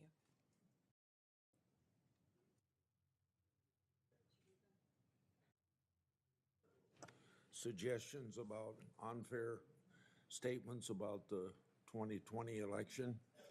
I thought I'd remind people that Senator Schumer and former Senator Casey raised questions about the Pennsylvania Senate race just a few months ago. In 2018, numerous Senate Democrats, some of them on this committee, claimed that the Georgia governor's election was stolen. In 2016, Hillary Clinton and a host of Democrats claimed the election was stolen or illegitimate and blamed Russia for the loss. And every one of my Democrat colleagues voted last month to confirm Judge Anthony Brzezinski. He engaged in lengthy litigation regarding his loss of the 2020 congressional election and did not concede until 3 months after the election. I think we all agree that our elections can be more secure and better run, but I find these lines of attack against the nominee very partisan. Senator Brett. Thank you, Mr. Chairman. And thank you so much for being here today, and really glad to see your family. I had the opportunity to help them find where to come back in. Thank you, Senator. They are all so excited, and rightfully so, and so proud of who you are and the work that you've done. And speaking of, I think it is absolutely, completely ridiculous that anyone on the other side of the aisle would ever say that you were anything but immensely qualified for this job. From your time as a career prosecutor to then a two-time Attorney General of the third largest state with regards to all of the people that operated underneath you, with what you were able to achieve, it is truly remarkable.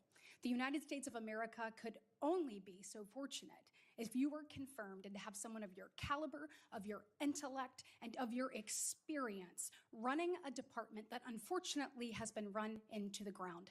So I think that that is full-on gaslighting, which, by the way, I had to get my children to explain to me what that was. Not only that, but to act like you would be the one that would weaponize the Department of Justice. What I have heard you say time and time and time again is that you will follow the law. And this is coming from a side of the aisle that has allowed the Biden administration, by saying nothing, they've allowed them to go after parents who are at school board meetings, who want nothing more than their children to be taught and not indoctrinated. They have allowed them to go after people who are trying to practice their faith. And they have sat idly by while the weaponization of the Department of Justice has undermined the credibility and credence that Americans believe that they should have in equal justice under the law. So I know that you will, as you have said here, you will follow the law and you will return this department to where it should be in the eyes of Americans. So thank you. And I wish the gaslighting on the other side of the aisle would stop, because from my perspective, I'm over it. And I believe that's exactly what the American people have said too.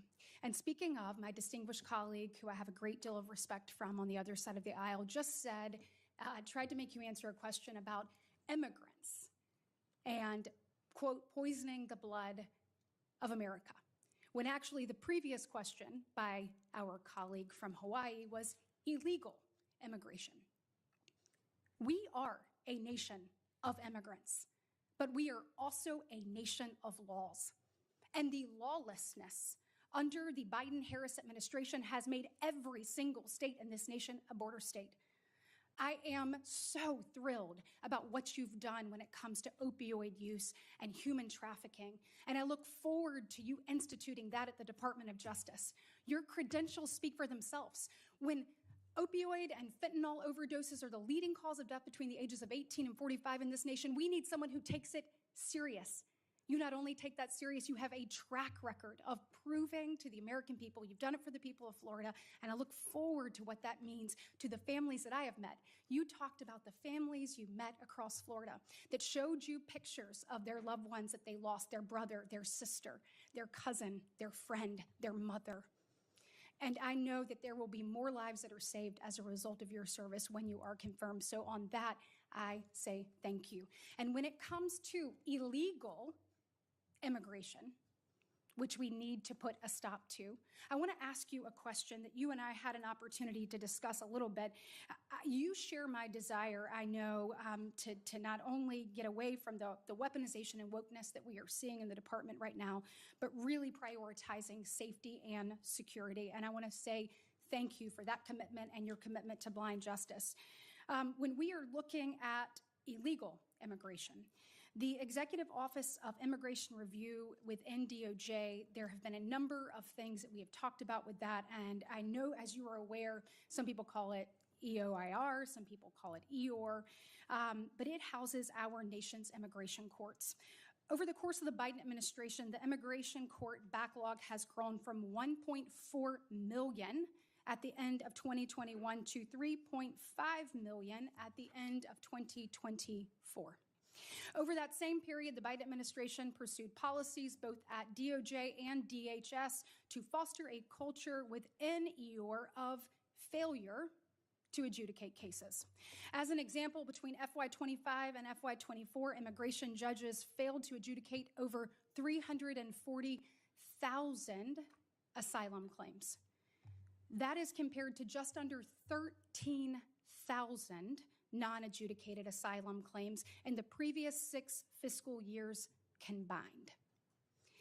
Between cases dismissed, terminations, administrative closures, and failures to adjudicate, EOR during the Biden administration has allowed around 1 million illegal aliens to remain in the United States on an indefinite basis.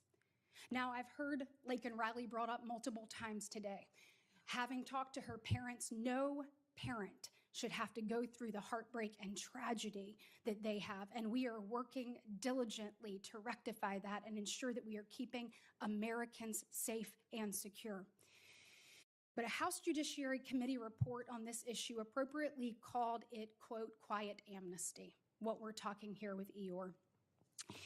Will you commit to me that if confirmed, you will make it a priority to reform the way that EOR operates and put in place measures to ensure that immigration judges actually adjudicate these claims and cases? Yeah, Senator, thank you for meeting with me in advance, and I learned so much from you about this topic, and I look forward to learning more and working with you to do everything we can to make sure that functions properly. Thank you. If I am confirmed, Senator. Thank you. Well, you are going to be confirmed because America needs you. As a part of this effort, I hope that you will consider a number of things, including reinstating the performance metrics for immigration judges, similar to that were in place during the first Trump administration, and a reevaluation of the Biden administration's decisions and policies that have encouraged the use of administrative closures. And I assume I have your commitment to examine those issues thoroughly. We'll closely examine those, Senator. Thank you. Thank you. Senator Booker. Mr. Chairman, thank you very much for the time. Ms. Bondi, thank you very much. Thank you, Senator. And thank you for being willing to meet with me in my office. I really value that time that we had together. If there's anything that's been demonstrated in this hearing thus far, is there is a serious crisis of faith in our judicial system in America. And we are at a time where, as Judge Learned Hand reminded us in his writings and speeches, that the power of the Constitution is only strong as long as it is believed in and had faith by the American people. And that faith is shaken by so much of the political tumult. And as we have a new administration coming in and a lot of the protestations about retribution or going after opponents, I know you could expand your empathy enough to understand why there are many that really worry about your independence. But I've heard you over and over again in this hearing, as much as I've tried to focus on it as I've gone back and forth between Senate Foreign Relations and another Floridian, Marco Rubio. But I am hearing from you that you understand that the Attorney General's guiding star is the U.S. Constitution and her client is the American people, that there can be no argument about that. Yes, Senator. Yes. And more than that, though, I hope that you, should you be confirmed, understand that there is an urgency in not just demonstrating through your actions that independence, but beginning to heal this country's lack of faith and shaken faith in that independence, in the U.S. Constitution. History may not long remember what any of us individually do here, but for the sake of our democracy, what you do to restore and repair the American faith, whether they be Democrats, Independents, or Republicans, is vital. I want to switch here to say publicly that when Donald Trump appointed Craig Carpenito as the U.S. Attorney in New Jersey, it was over the objections of myself and then Senator Menendez. I was wrong in my anticipation that he would not do good things in our state. He partnered with local leaders like those in Newark, New Jersey, to dramatically drive down crime. He was good for the safety of the city in which I live and the one that I led. Part of his strategy was to focus his resources on the most violent criminals. But that also meant that he used something that you know of called prosecutorial discretion. His strategies aligned with that of local leaders and was able to create historic drops in our murder rate. You know, through your experience, and you're intimately familiar, that enforcement decisions prosecutors must make every day, which charge to bring, which plea deal to offer, or what sentencing recommendation it makes, it's very important that local prosecutors understand that. Given this enormous discretion our legal system gives them, that they are best determined to make decisions about public safety. I'm very concerned that many people are starting to call for a time in our country where the Department of Justice should prosecute state and local prosecutors who exercise that prosecutorial discretion. As Attorney General, will you commit to respecting the autonomy of state and local prosecutors? Senator, we have to work together with state and local prosecutors. That's what I did my entire career. And if confirmed as Attorney General, I will continue to do that. They serve a vital function in our justice system. And you understand, like in my state, that sometimes they will decide not to go after certain low-level offenses in order to use their scarce resources to focus on the strategy of pursuing more dangerous people. Yes, Senator, I completely understand And that. those decisions shouldn't be politicized if they're part of a larger public safety strategy. No, Senator. When I was a state prosecutor, we used to sit down with the U.S. attorneys and talk about cases and work together. And that's what I'm discussing about bringing back the cooperation between state and local Thank you, Ms. Bond. governments. I just want to continue. One of the most stunning hypocrisies I've found since I've been down here in Washington is every politician gives lip service to driving down gun violence. But the very federal authority, the Bureau of Alcohol, Tobacco, and Firearm, that is primarily focused on enforcing America's gun laws and keeping people safe, is hamstrung by federal leaders. The ATF's core responsibility is assisting in local law enforcement. When I was a mayor, I detailed local law enforcement to the ATF, but I'm stunned at how they have been stripped of resources, of their budget, and all of their capabilities to go after illegal gun running. When I was mayor of the city of Newark, we couldn't find one gun crime that was done with a legally purchased gun. But when I turned to the ATF leader at that time told me in private, we don't have the resources, support, or legal ability to go after these crimes. I am concerned about our ability to fight gun crime in America that threatens our law enforcement officers as well as people in communities from red counties to blue cities. Will you commit to doing everything you can to making sure the ATF has its resources and the legal power to pursue illegal gun runners in our country? Senator, I will do everything in my power to prevent illegal gun runners in our country. When I left being a state prosecutor to run for Attorney General, I almost didn't run because I was working on a wire case involving illegal gun runners. The DOJ issued in 2022 a use of force policy for its federal law enforcement officers. It was approved by the heads of the DEA, FBI, U.S. Marshals, and ATF, and many of them said it is actually a use of force policy that actually protects law enforcement officers as well as protects others from having their rights violated. It was also endorsed by the Fraternal Order of Police and NAPO, the National Association of Police Organizations. This policy is considered best practices in law enforcement. Will you commit to continuing this policy? Senator, I have not read the policy. I will review the policy, and I will report back directly to you if I am confirmed as Attorney General, and consult with law enforcement. Absolutely. And I would appreciate if you looked at the policy and I submit questions for the record, hoping that you can elucidate maybe more of your thoughts on this. Certainly. And then I will also say, it's my last question because I see my time has run out and I look forward to a second round. The DOJ issued a policy regarding chokeholds, which limited the use of no-knock warrants and chokeholds. It's worth noting that Florida has outlawed no-knock entries altogether since 1994.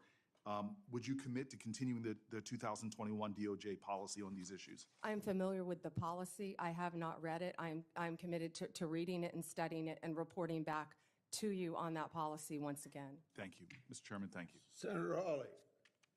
Thank you very much, Mr. Chairman. Ms. Bondi, welcome. Congratulations on your nomination. I'm so glad that you've been nominated, as we discussed when we had the chance to meet. Thank you. It was a pleasure to work with you as a state attorney general for a number of years, and I'm delighted to see you here today before the committee. I look forward to your confirmation. You will be confirmed. I, too, have taken note of the number of times you have been asked about weaponization of the Department of Justice as if it was a theoretical possibility that might happen in the future. One of my colleagues on the other side said, weaponization may well occur under your tenure. We all know that weaponization has occurred like we've never seen before in American history under this administration. And I want to get even more specific. In the last 4 years, this administration has carried out an unprecedented attack and campaign against people of faith. If you look at the numbers, we've never seen anything like it before in American history. It has been one of the most disgraceful chapters in the history of the Justice Department and in the history of the FBI. And I hope that you will reverse this and do right by every American citizen, including especially people of faith. Let me give you some specifics. After the Dobbs case was decided by the Supreme Court, over 100 pregnancy care centers and over 300 churches in this country were attacked, vandalized, firebombed. Do you happen to know off the top of your head how many prosecutions Merrick Garland's Justice Department brought in those cases? I do not, Senator. It's a stunning number. It's 2. Hundreds of churches, hundreds of pregnancy care centers. And I might just add, these pregnancy care centers, the attacks on them, which were violent, which were gruesome, were egged on and encouraged by rhetoric from members of Congress, including members of this body, who have said that pregnancy care centers aren't real medicine, that they're not real doctors.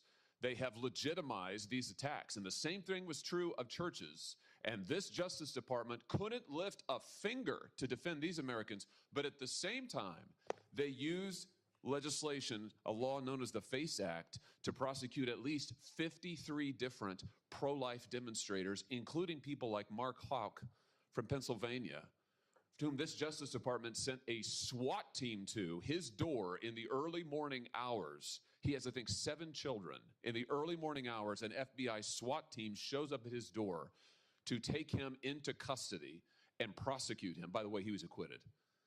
This kind of outrageous, disparate treatment has to end. So here's my question to you. Will you protect churches and pregnancy care centers when they are targeted for violence, when they are targeted for intimidation, when their members or parishioners are threatened with violence or other acts of illegal behavior?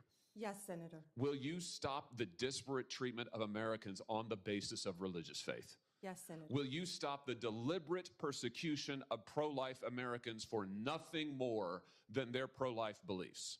Yes, Senator. Will you ensure that nothing like the Mark Houck case happens again, that Americans do not have SWAT teams arriving on their front doors with armed weapons to terrorize their children and their spouses, only in the end, of course, to have the case lost because there was nothing to it? Will you put an end to that kind of deliberate intimidation of the good American citizens on the basis of their religious beliefs? Yes, Senator. I'm glad to hear you say that because we need it. We need it. Ms. Bondi, we need a new chapter at the Justice Department, and we need it quickly. And I'm glad you're committed to it. Now, I also have heard you've been asked about your comment that you thought that in some cases we need to investigate the investigators, the ones who were bad. You know, I have to say I'm glad to hear you stand by that. We need to do that. You need to do that. And I'll give you another example. I'm sure you've read about this memo, which I now hold in my hands, this memo that was developed by the FBI field office in Richmond, Virginia, 23rd January 2023, targeting Catholic parishes for spying, for recruitment of infiltrators. I mean, the memo goes on and on and on about the FBI's plans to put assets into Catholic parishes, into choirs. This is an unbelievable assault on Americans' First Amendment rights, and we only know of it because of a brave whistleblower who came forward and released it to us. And I will tell you, I have never been misled and lied to like I was by the current Attorney General and the now former FBI Director when they sat right where you're sitting now and told this committee, oh, we don't know anything about it. Oh, only one field office was involved. It was the single work of a single field office and a very few individuals. As it turns out, that's not true. Multiple field offices were involved. Multiple individuals were involved. Under your leadership, will you put a stop to the use of FBI or Department of Justice resources to try and recruit informants and spies into Christian churches or any church or house of worship in this country on the basis of nothing more than faith? Of course, Senator. Let me just say this. To our knowledge, no one who was involved in the writing and performance, execution of this memo has been disciplined or fired. Will you conduct an investigation like you talked about, Ms. Bondi, that will get to the bottom of abuses like this? And to be clear, this is an outrageous abuse. It is an outrageous abuse. One of the worst abuses of Department of Justice and FBI authority in our history. Will you conduct an investigation to find out who signed off on this, who approved it, who advocated for it within the Department of Justice? Will you open the books on these abuses so that the American people can have confidence in their DOJ?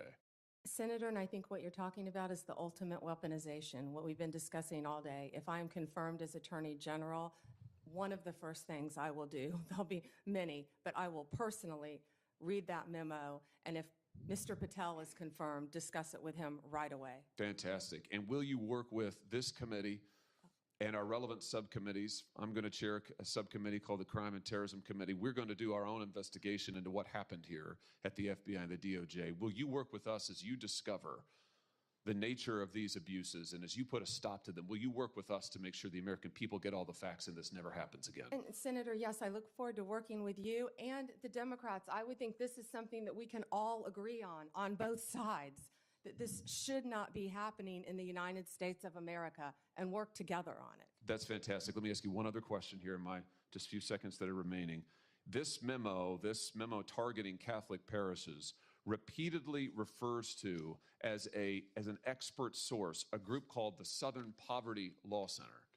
Now, the Southern Poverty Law Center has a long history as an anti-religious group that has repeatedly gone after conservative and religious organizations, called them hate groups, called them sometimes terrorist groups. They're cited in this memo. They once infamously, the SPLC called the Family Research Council a terrorist hate group, and an armed gunman came into their lobby and opened fire. Will you put a stop to the use of the SPLC as an official source for any Department of Justice memorandum or finding?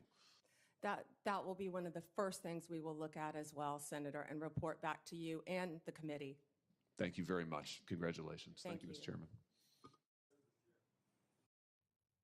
Thank you, Mr. Chairman. Ms. Bondi, as you know, the Supreme Court in Trump versus United States held the president has absolute immunity to commit crimes in certain core areas of the president's responsibility. One of those core areas is the Justice Department. So in a breathtakingly dangerous and irresponsible decision, Justice Roberts and the majority held the president could commit crimes using the Department of Justice and be immune from prosecution. Justice Sotomayor correctly said this new immunity lies about like a loaded weapon. So the fear and the concern we have is that the incoming president will use that loaded weapon, that immunity, to commit crimes through the Department of Justice. And for that reason, it is all the more important that we have an Attorney General who has the independence, the strength, the intestinal fortitude to say no to the president when it is necessary. So my first set of questions has to do whether you have the independence to say no when you must say no. And you can say this is hypothetical, but it is not hypothetical. So let me start with one very specific non-hypothetical. The president has said Jack Smith should go to jail. Will you investigate Jack Smith? Senator, I haven't seen the file. I haven't seen the investigation. I haven't looked at anything. It would be irresponsible of me to make a commitment regarding anything without, you're a long practicing attorney, without looking at a file. So you would need a Period. factual predicate to open an investigation of Jack Smith, is that right? Not a summary by you sitting here. Yes, sir. And not a summary by the president either, right? Absolutely. So a summary by the president or his desire to investigate Jack Smith would not be enough for you to open an investigation of Jack Smith, is that right? I will look at the facts and evidence in any case. You know, And sitting here, 72%, sitting here today. Senator, 72% of Please, Americans I only have have 7 lost faith in the Department of Justice. Sitting here today, are you aware of any factual predicate to investigate Jack Smith? Sitting here today, yes or no? Senator, I will look at the facts and the circumstances. You can't answer that anything question? that's brought to me. You're not a part of the department yet. There's no worry about divulging Sir, I'm sitting law here as a enforcement nominee. sensitive information. So just tell us, I'm are sitting you here as aware, a nominee. just tell us, are you aware of a factual predicate to investigate Jack Smith? Yes or no? Senator, what I'm hearing on the news Are is you aware of horrible. a? Do I know if he committed a crime? I have not You looked seem reluctant to answer a simple question. Let me ask you a different simple question. The president also wants to jail Liz Cheney. Sitting here today, are you aware of any factual basis to investigate Liz Cheney? Yes or no?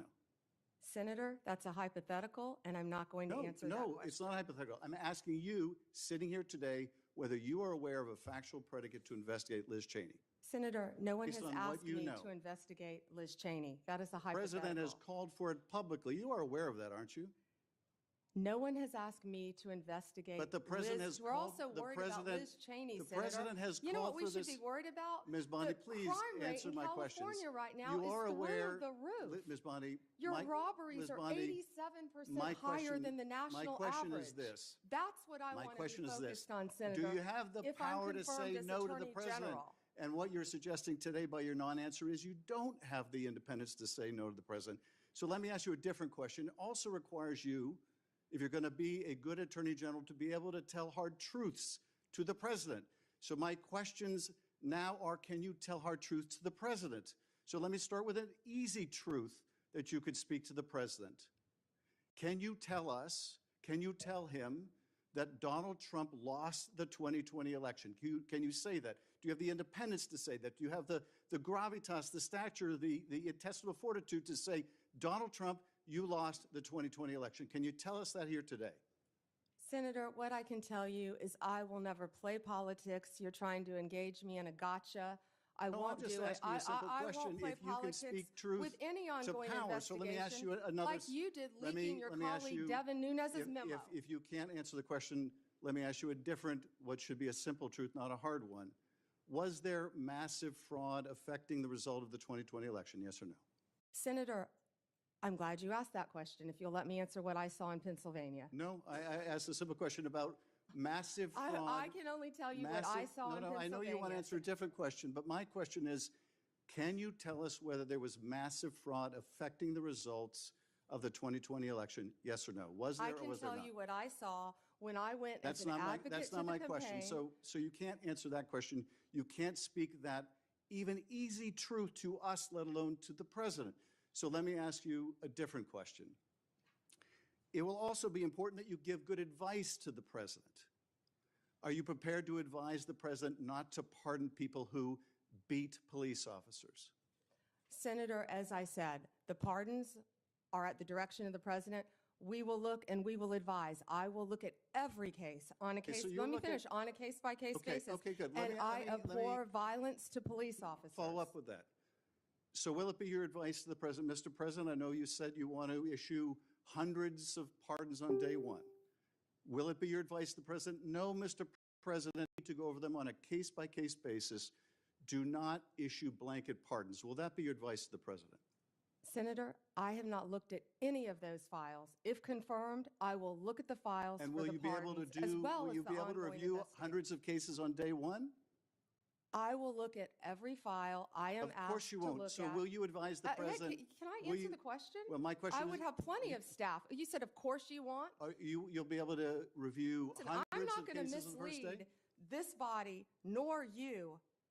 All right, let me ask another question. You don't want to answer that, let me ask You were another question. censured by It will Congress, also- Senator, for it will comments just also- like this that it are will so reckless. It will also be important for you to be able to preserve the records, the evidence of the department. Are you ready to commit that none of the evidence in the January 6th investigation will be destroyed under your watch? Senator, I will follow the law. I will consult with ethical officials in the Do you department. see any ethical basis to destroy evidence in the January 6th investigation? Then why can't you answer the question? Why can't you say, I commit to this committee, we will never destroy the evidence in the January 6th investigation? Why can't you give this committee and the American people that assurance? Are you frightened because evidence was destroyed against President Trump that was false? Is that why you're Why do frightened you now? have I can't difficulty? believe this is even. Why do you have difficulty answering that question? I can't believe Why do you you're have asking such a difficulty? question. Why do you have difficulty promising to preserve evidence at the Department of Justice? Why is that a difficult question? I will follow the law. It shouldn't be a difficult question. Thank you, Mr. Chairman. Ms. Bondi, I know that you are pleased that we are moving to the end of round one. And we appreciate your being here. And I appreciate that you told my California colleagues you were willing to work with them, even in light of the manner in which they have approached you. Now, one thing I think we need to have everybody understand that is watching this hearing today and everyone sitting in here, what we have witnessed over the last 4 years with a weaponized DOJ. My colleagues have talked about this, and the American people know this. They know what was carried out against President Trump and his administration, and in November, they voted to see an end to 2 tiers of justice, 2 tiers of treatment, 2 tiers of access, because they have absolutely had it with the lies, with the accusations, and with the attacks that have come against so many people who were just seeking to live their lives. And then all of a sudden found the FBI or another federal agency or the DOJ knocking at their door. You know, Ms. Bondi, it would make you believe that my colleagues have learned nothing from the elections in November. They don't see this as a movie script that someone may have liked to write. What they see is this is real life. And they want a restoration to equal justice, equal access, equal treatment, abiding by the rule of law. Many of us have talked today about making America safe again. And in Tennessee, I hear a good bit about this. And as we've discussed your nomination, one of the things I've mentioned to people is your career as a prosecutor, and you have touched on that some today, and you are bringing that insight of being a prosecutor to bear, and I do appreciate that. Now, one thing that I think is noteworthy, and in preparation for the hearing, I looked some of these numbers up. During President Trump's first term, violent crime in this country actually fell. Yes. It fell by 17%. And in the first 2 years of the Biden administration, it soared by 43%. This is crime that is taking place in all of our communities. We've seen a rise, whether it's California or Tennessee, we have seen a rise. So I want you to talk to Tennesseans, to Californians, to all Americans about what you're going to do to get this crime rate down in this country. Senator, thank you for that question. And despite the questions from Senator Schiff, I look forward to working with you and the state of California to do everything we can to fight violent crime in California. And you know as well as I, that crime is only going to go through the roof now after these forest fires. You're going to have looting. You're going to have price gouging. You're going to have so many things that I have dealt with in the state of Florida, and I am committed to working with California just as much as I am committed to working with you, Senator Kennedy, in the tragedy that just took place in Louisiana, given all the human beings that were murdered in your state. And we have the Super Bowl coming up in less than 3 weeks now, I believe, Senator. I've been a little busy. But we've got to ensure, if I'm confirmed, that everyone in this country is safe.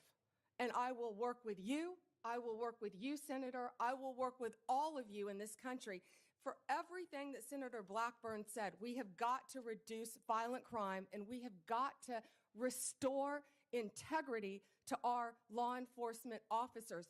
Donald Trump, we keep saying he won this election by 77.3 million votes and 312 electoral votes. Look at the map of California, Senator Schiff.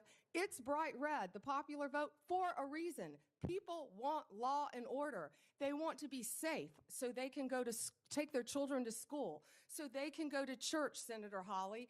People want safe streets. Of course we care about our economy and what's happening in this world, but if we're not safe, none of that works. We have got to come together. We have got to work together to make America safe again, and that in turn will make America great again. And I don't know where that phrase has become a bad word, because I think that's a great one, making America great again. Let me move on with you to something else that's about law and order, and that is Section 1507. Because making certain that our justices are protected is important, and we also, with our judges, Section 1507 makes illegal any protest outside of a judge's residence if the intent is to influence the judge's decision-making. And we have heard about the protest outside of justices' homes where they were shouting loud and clear things like, and I'm quoting some of that, "If you take away our choices, we will riot," end quote. Another one, "No privacy for us, no peace for you," end quote. In other words, if the justices did not vote to uphold Roe and Casey, the protesters would continue to harass them. Despite this clear violation of the law, Merrick Garland did not bring a single charge, not one single charge, under Section 1507. Will you commit to faithfully enforcing Section 1507 as Attorney General? I will faithfully enforce that law and all laws that I am asked to review. And Senator, I watched that on TV and it horrified me, the protesters outside their houses. You can't do that for a reason, because our justices have to remain safe and unbiased and protected from threats, as do we all. But they do enjoy a special protection, and yes, that should be enforced. And thank you, Ms. Bondi. Thank you, Mr. Chairman. Yeah.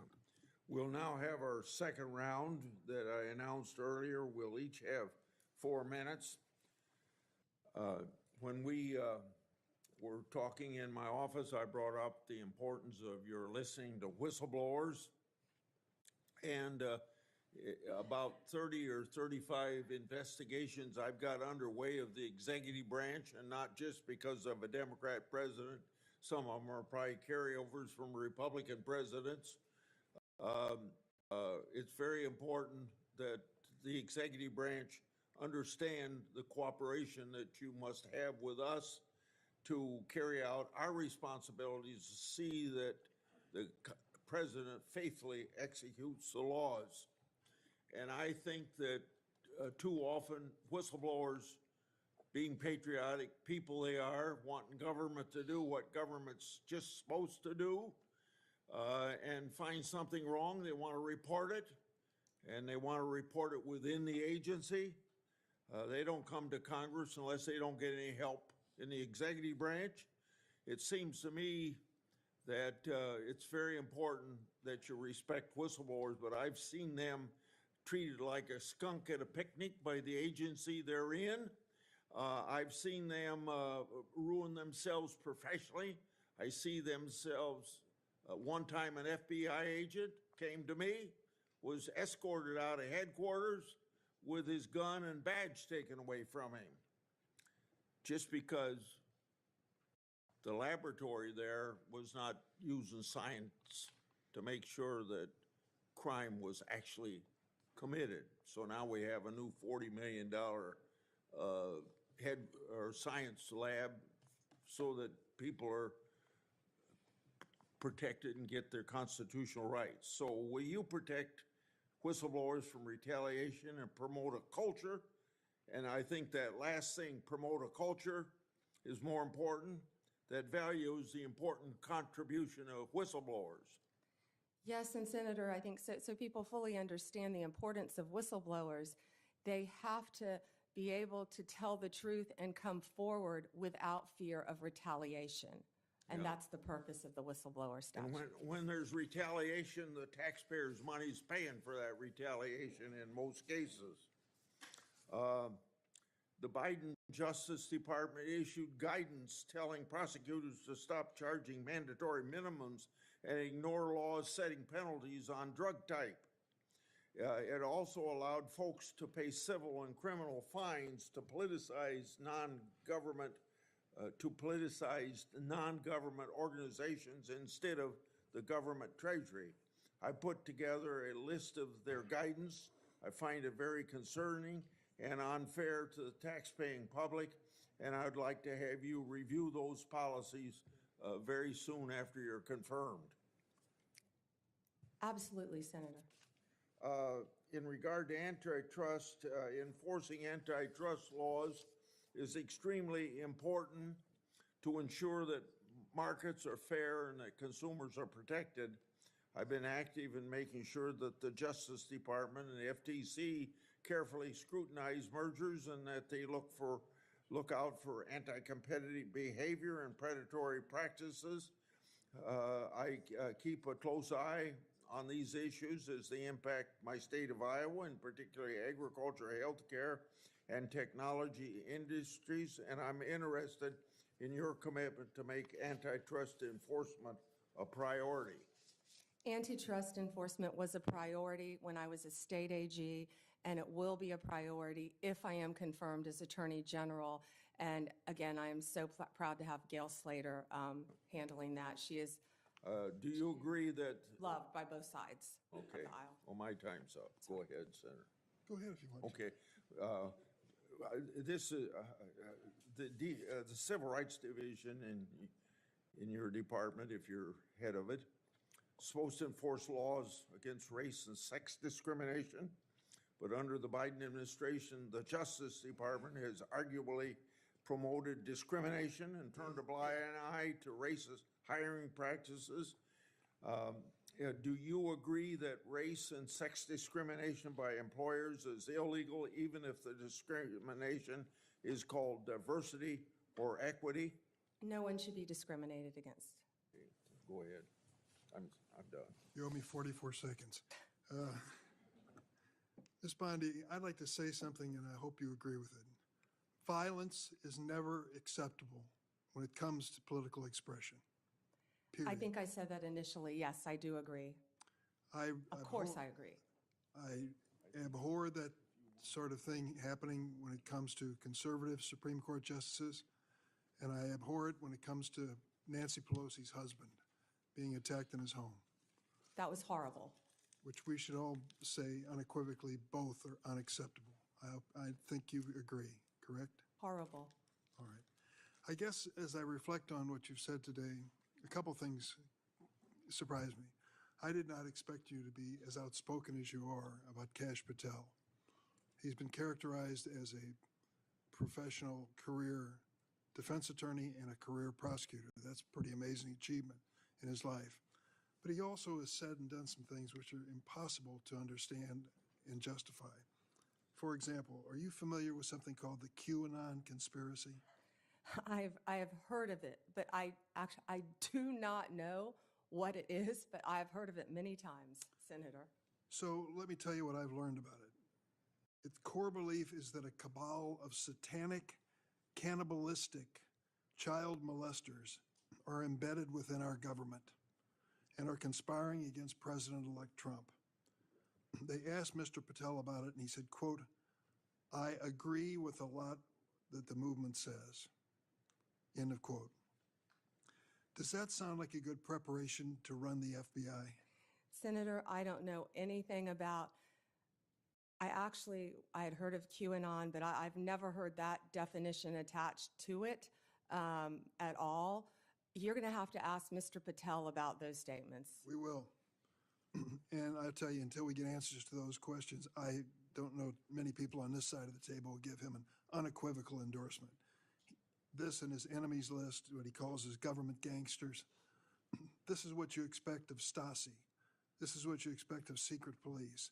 It is not what you expect of justice in America, as you've even described it at the table today. So I would say this unequivocal support of Mr. Patel should at least have some reservation until he explains some of these outrageous positions he has taken. I look forward to hearing his testimony about QAnon in front of this committee. You will. Let me say another word about January 6th and what happened. We lived through it, many of us. We'll never forget it. To think that the United States of America's Capitol building was desecrated by an insurrectionist mob that came in and did horrible things, particularly to our police force, that keeps you safe as you sit there and keeps us safe every single day. Over 100 of them were attacked by these demonstrators. One, Kenneth Bonowitz, a member of the so-called Proud Boys, another alt-right group, assaulted at least 6 officers, placed one in a chokehold and lifted him up by the neck. Bonowitz injured one officer so severely he had to retire. Kyle Fitzsimmons, convicted for 5 separate assaults against law enforcement, including one that caused a career-ending and life-altering injury to U.S. Capitol Police Sergeant Aquilino Ganell. Can you understand why when Donald Trump says, "The day I am inaugurated as president, I will issue a blanket pardon to these, quote, political prisoners"? We view this with an outrage on our side. These men and women risk their lives for us every day, and they almost died. Some of them did die in the course of this attack. Why aren't we treating them as such, and why do you have to reserve judgment? Vice President Vance didn't when he was asked this week. He said that pardon should not be extended to those who were guilty of violence against policemen. Yeah, and Senator, I do not agree with violence against anyone, but especially police officers. And every time I've been walking through these halls, meeting with all of you, the men and women of the Capitol Police Department are incredible. They do a great job. They deserve to be safe. And I do not agree with violence against any police officer. I would hope. I never have, Senator. You weren't able to answer my question affirmatively earlier, but I would hope that if this moves forward in a positive way on your nomination, you will speak up at some point on behalf of these police officers who are keeping you safe today and your family safe. I yield. Okay. Before Senator Graham, I want to enter into the record without objection from the members of this committee, letters from law enforcement groups who support Ms. Bondi's nomination. These groups include the Fraternal Order of Police, the National Sheriff's Association, the National Association of Police Organizations. They praise her, quote, support for law enforcement, crime prevention, and public safety, end of quote, without objection. So ordered. Senator Graham. Thank you. Well, I've been gone for a while, so they're asking you about Cash Patel. It must be going pretty well. You didn't miss anything, Senator. So that's just an observation. So anyway, thanks to my colleagues on the Democratic side. It's been a good hearing. And a couple things. Pardons. If somebody applies for a pardon, you'll give the president legal advice as to whether or not he should grant it. Is that the way the system works? Yes, Senator. Okay.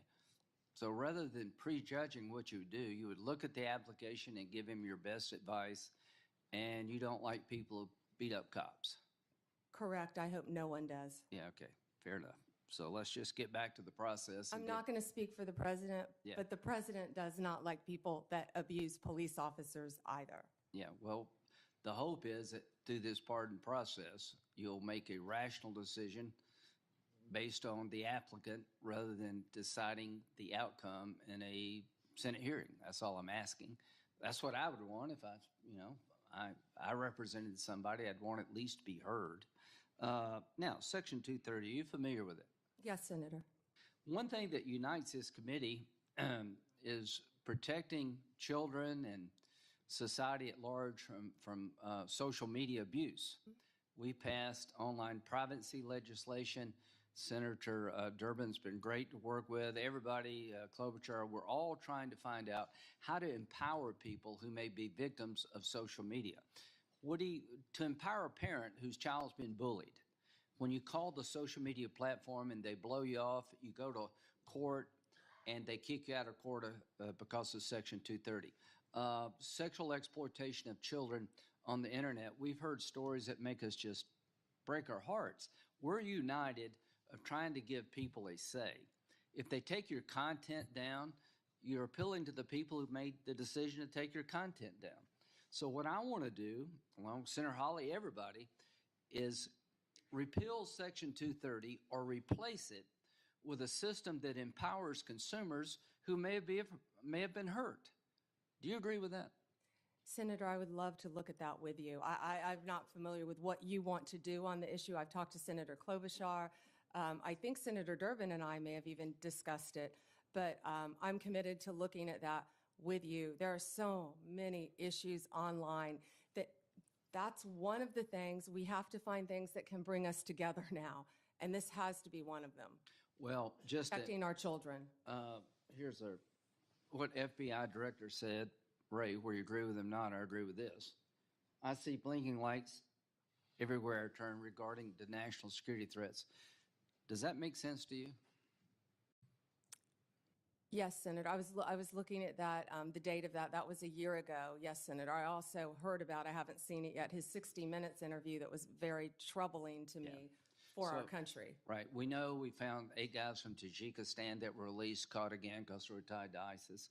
So the point I'm trying to make is January 20th, we own this. I just urge you, to the extent you can, to urge the president to secure that border. We need money. The idea of moving money around from defense is not going to cut it. We need a lot of money for bed space, to finish the wall, do technology, hire ICE agents to accelerate deportation of people who are criminals and gang members. We don't have time to waste. I hope you'll make that an urgency because the threat is real. Are you worried about an attack on our homeland being generated from ISIS or their affiliates, and what should we do about it? Senator, I don't have a security clearance yet, but only from the public reporting that I've seen, I'm terrified. Senator Whitehouse. Thank you, Chairman. I'm going to try to fit in 2 questions in my 4 minutes. Lindsay, stick around because I'm going to say something nice about you. First, yes to 230. We've got to really work on that. There's a lot of support for fixing 230, in fact, outright repealing 230 in this committee. First question. presumably your commitment to fairly enforcing the law based on facts and evidence would also apply to environmental cases. Yes, Senator. I'm concerned because, under Trump, criminal prosecutions for pollution dropped sharply in his first term. And you will be running an Environment and Natural Resources Division that has things like, for instance, a methane task force that big polluters who spent big money to get President Trump reelected don't like. And they're going to be coming to you to say, hey, we don't want a whole lot of enforcement on this. Methane leaks, carbon dioxide leaks, it's a pollutant, polluting our water, polluting our air. Will you be strong when that happens? Senator, if you haven't learned yet, I'm pretty strong and I'm pretty independent. And I think you and I spoke about this in your office did. a bit. I don't know a lot about that issue, but I am committed to meeting with the ENRD division and talking to you about it. I wish I knew more about the issue you faced, but I don't. But I'm committed to absolutely looking at it and doing what I can to help you Great. in your state. I don't want environmental prosecutions to be an ignored stepchild subset. It's law just like any other law. The second question that I'd like to get to goes back to Chairman Grassley's opening comments, that it's going to be really important for the Department of Justice, under your leadership, to answer questions from senators, both Republican and Democrat, and to give us real answers. Sometimes the best oversight comes from the other party. And indeed, sometimes the best oversight comes from one senator who sticks to one issue and persists at it without necessarily support from the rest of the committee. And that oversight has been really consequential in the past, and it's really important. So Chairman Grassley has been very good about trying to enforce that rule. And I want to tell you just a quick story about something that went the wrong way, I believe. Crossfire Hurricane was mentioned by Senator Graham. There was a committee investigation into Crossfire Hurricane. During that Crossfire Hurricane investigation, box loads of material was provided by the department and the Bureau to Senate Republicans. They got files, they got investigative reports, they got internal memos, they got stuff that would not be FOIA-able. They really were able to do a deep dive because they got everything they asked for, even stuff that the FBI would ordinarily not produce. That was happening on that side of the aisle. For me, I had questions about Justice Kavanaugh's supplemental background investigation. And I asked for things like, what is the Department of Justice policy for how tip lines work? That's a FOIA-able question. I didn't get a single piece of paper. I asked for things like, what are the ground rules for investigations of supplemental background investigations? I didn't get a single piece of paper. Senator Graham called the Deputy Attorney General up into his office to say, will you guys please knock it off and give this guy some information? So, I have lived the example of, if you're a Republican, I will take the chairman at his word that he wants the department to be responsive to requests from all of us. And I would ask you, will you be responsive to all of us, irrespective of our party affiliation, if we are asking legitimate questions that you have the power to answer? Senator, I think I've said that from the beginning. Yes, especially on Freedom of Information Act, I will follow the laws that apply to the Freedom of Information Act. I believe in that. I actually dealt with the public records when I was a state prosecutor. It's been so long ago, I'd forgotten about that. Yeah. So I Well, just handled to be- all the public One records. just sort of point of order here. The FOIA, the Freedom of Information Act process is one thing. Anybody can get information under the Freedom of Information Act process. As senators, we should be able to do better than that. When we're doing worse than that, that's a sign that somebody's hiding something. When we're doing better than that, that's a good thing for congressional oversight. Thank you, Chairman. Thank you. Senator Tillis. Can we take a minute off Senator Schiff, since I'm joking? Since he took an extra minute, I'm joking. Yes, you can. You wanted to say something to Senator Schiff? No, sir, I asked if we could take a minute off Senator Schiff since Senator Whitehouse went took an over by a extra minute. minute. I was teasing. I'm sorry. Okay. Senator Tillis. Thank you, Mr. Chairman. Ms. Bondi, I wanted to come back, and I'm glad I did because I got another mark on my bingo card. QAnon came up. It's a little known fact, but the so-called, I think I heard someone say that that's an organization, a cabal that has cannibalistic tendencies. I don't know if y'all know this. It's a well-documented fact that the so-called QAnon shaman is a vegetarian who actually had to be transferred to another prison to satisfy his dietary needs after being sentenced to 41 months in prison. So I don't know if all the QAnon people are cannibals, but it's a little bit absurd. I just wanted to add a little levity here and let y'all know I'm one mark away from hitting bingo. Yeah, but you know, it's important to talk about this, folks, because this is the part I don't like about the big committee. I love intellectual property subcommittee because we don't get into this theater. But it's just absurd to think that, and it was mentioned in reference to a comment that Kash Patel made, who I spoke with earlier today. You know, it's just absurd to kind of throw that stuff out there. Does anybody honestly believe someone with a distinguished career like Kash Patel thinks that a cannibalistic cabal controlling the internals of government really exists? Let me give you an example why I resist that notion. I resist the notion that most of the members here, who all raise tens of millions of dollars through Act Blue, that has a subpage that only until Senator Butler finally told them to take it down, after I spent a year ranting about it, on their Act Blue, a subpage on Act Blue had the all cops are bastards subpage and fundraising drive. I came to this committee for a year and tried to encourage my members to say, this is absurd. So would it be fair for me to say that President Biden is embracing an organization that thinks all cops are bastards and you should have a fundraising run for 13.12 miles and protest outside of police departments and put pressure on them? Saying that President Trump or you or anybody else or somehow or Kash Patel have an allegiance, it's so absurd to think in a big hearing like this.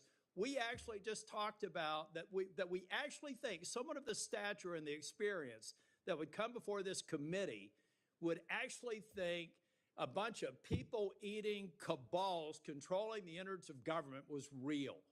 That's just being done. I get the theatrics. I get the marketing department thought it'd be really cool if it was said. But guys, that's not us at our best. And I just thought it was kind of funny that he's a vegetarian too.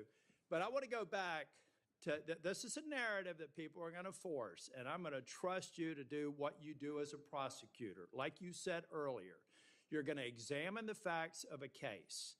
You're going to give the president your best advice. If you, I cannot believe if there is compelling evidence that you as a prosecutor know that this person breached the Capitol and injured a police officer, that the president would even ask you to consider it. And I certainly can't imagine you recommending that they move forward. It's a hypothetical. I don't want you to respond to it, but your track record as a prosecutor would suggest otherwise. Last question.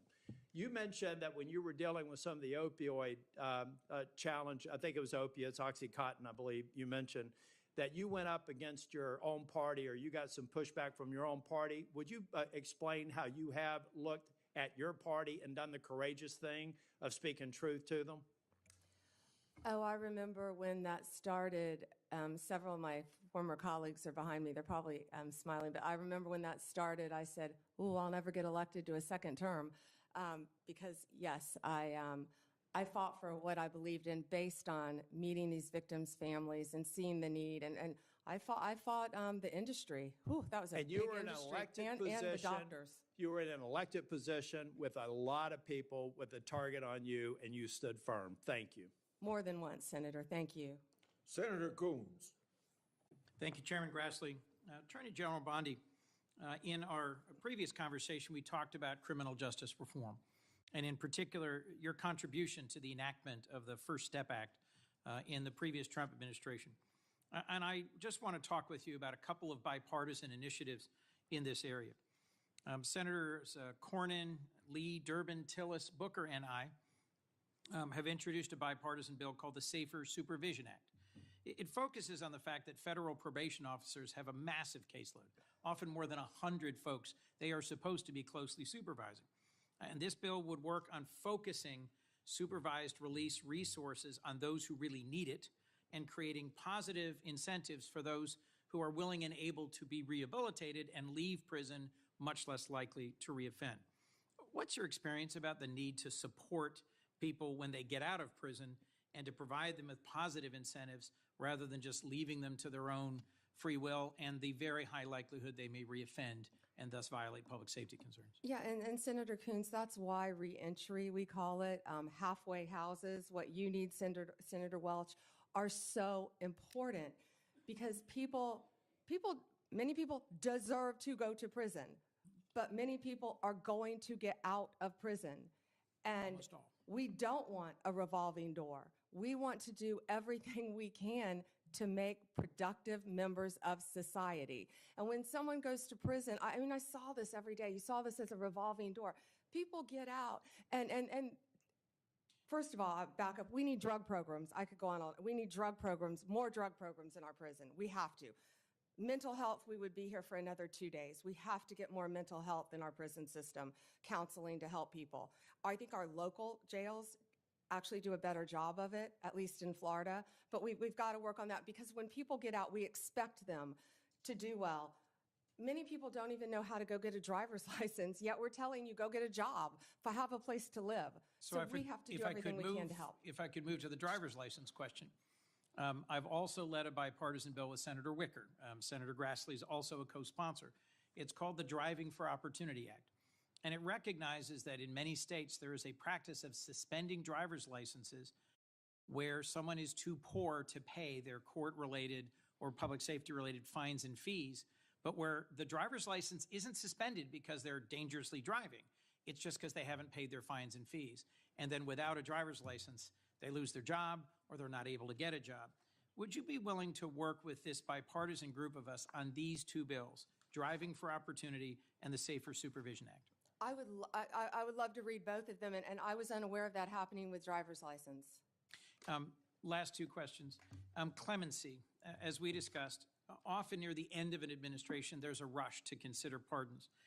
Would you be willing to work at a more institutionalized clemency process where there aren't just lots of commutations near the end of a term, but where there's a regular process where the DOJ and the clemency process is looked at to see whether there are reforms that should be made and recommendations that could be made to the president throughout his term? I would love to look at that process. I can tell you that the pardons, the commutations that Joe Biden just made were abhorrent to me, absolutely abhorrent, taking people off death row. I looked at the facts of many of those cases, and they were so troubling to me. I don't know what process you intend to implement, but I would love to study that with you. Well, we talked positively about your experience and mine with drug courts, veterans courts, mental health courts. There are some things we will continue to disagree about and other things I hope we can work on together. Thank you. Thank you, Senator. Senator Lee. Thank you, Mr. Chairman. Ms. Bondi, as you're aware, criminal justice reform has been an important part of my role on this committee. I worked for the better part of a decade with Senator Durbin, Chairman Grassley, Senator Whitehouse, Senator Cornyn, Senator Booker, and a bunch of others to eventually pass the First Step Act, which President Trump signed into law in December of 2018. The First Step Act, as the name implies, was intended to be the first of multiple steps. Much remains to be done, including with the implementation of the First Step Act. The credits available under the First Step Act are still being implemented and need more. I assume you'd be willing, if confirmed, to help us continue to implement the First Step Act. Yeah, yes, Senator. And also, I just learned, it's my understanding, I don't know for fact, but it's my understanding that a lot of those beds for halfway houses, for reentry, have not been filled under the First Step Act. So if that's true, I want to look at that right away and figure out why. Right. And I think other reforms like the Safer Supervision Act, of which I'm a co-sponsor, can also be helpful on that front. It's always important to make sure that we're running, although ours is not the largest criminal law enforcement institution in the country, meaning the states themselves have far more criminal cases, far more prisoners under their jurisdiction collectively than the United States government does. And nonetheless, it is a significant presence. And states often look to the federal government, sometimes for good, other times for ill, on leadership as to where they should take their own criminal justice system. And so it's important that we get this right, especially given that we've been wrong at times in the past. I also think it's important to address the topic of overcriminalization. A few years ago, a few of us on this committee decided that we wanted to find out how many federal crimes are on the books. We reached out to the Congressional Research Service, the CRS, whose job it is to answer such questions like this when members have these questions. The answer that came back was stunning. The answer that came back was to the effect that the answer is unknown and unknowable, but at least 300,000.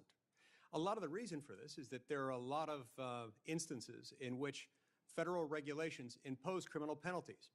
Impose criminal penalties often without Congress independently enacting anything, just using some sort of delegated lawmaking authority from Congress, which ought not be okay, but incorporating elements of a criminal offense into a criminal regulation, which we add to the Code of Federal Regulations at a clip of around 100,000 pages a year, give or take, depending on which parts of the Federal Register that you add to the CFR at the end of each year. This seems highly problematic to me for multiple reasons. Reason number one, of course, are that Article 1, Sections 1 and 7 make clear that you cannot make a federal law or change a federal law without Congress, without both houses of Congress passing the same text, submitting it to the president. Reason number two, oftentimes when this happens, you end up with an either absent or hugely ambiguous mens rea, meaning the standard of intent with which one must have acted in order to commit the criminal offense in question is often absent or at least so murky that nobody can tell what it means. Both of these things, of course, lead to huge problems for defendants and for the liberty interests of the American people. So I'd ask that you, if confirmed, help work with us on these things and share any thoughts you might have on them. Yes, Senator, and I wasn't aware of the mens rea issue, yes. Senator Klobuchar. Very good. Thank you very much, Mr. Chairman, and thank you for mentioning antitrust. I'm really proud of the work you and I have done together, as well as Senator Lee and I. And I know we discussed with you, Ms. Bondi, the work on allowing state AGs, a bill that Senator Lee led, and I was the Democratic lead on letting state AGs keep the antitrust cases involving tech in their states. And Senator Grassley and I successfully passed our bill to finally update the merger fees, which have allowed larger mergers have to pay in more, smaller mergers less, and that has led, along with other reasons, to beef up the antitrust division of antitrust during the last few years. And I want to make sure that you are committed to continuing a strong antitrust division with adequate personnel. And if I am confirmed, I intend on bringing in Gail Slater. She is amazing, and I think bipartisan support for her, and did a lot of antitrust. Well, I had someone who knew antitrust much better than I when I was State Attorney General, and it's very important. But how about the resources for the division? It has been under this administration, the current outgoing one, they have added lawyers and others to it. And my question was is if you'll continue that. Yes, I was actually looking at the structure of that unit, and if I am confirmed, I've been a little busy, I plan on working with Gail Slater and all the lawyers in that unit. Okay. And then just you and I discussed some of the important cases, the Google case, Live Nation, Ticketmaster, the Apple case, I don't know if we talked about that one, but RealPage. And will you commit to continue these cases and to pursue remedies that will fully protect consumers from anti-competitive conduct? I'm not asking what the result will be. I can imagine you couldn't answer that, but I'm just asking that under if you are confirmed, that you will continue the work on these cases. Yes, Senator, I haven't looked at those on a case-by-case basis, but I'm committed to that type of case and protecting consumers. And I will look at that and have that unit look at that right away. Thank you. At its founding in 1870, the Justice Department's priority was to enforce civil rights. That's what was founded, the reason guaranteed by the 13th, 14th, and 15th Amendments during Reconstruction. Today, civil rights enforcement is led by the Civil Rights Division.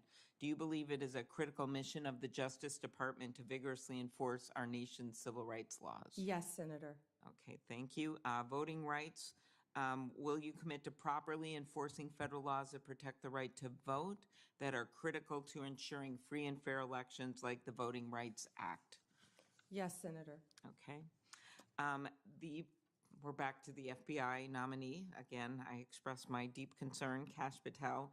He has vowed to retaliate against the president-elect's enemies, quote, not just in the government, but in the media, end quote. As we know, the president-elect has already sued a pollster in Iowa whose predictions turned out to be wrong, which happens with pollsters all over the place, as we all know. But a free press is essential to our democracy. Reporters must be able to do their job without fear of being investigated or prosecuted. Will you commit that the Justice Department, under your leadership, if confirmed, will respect the importance of a free press?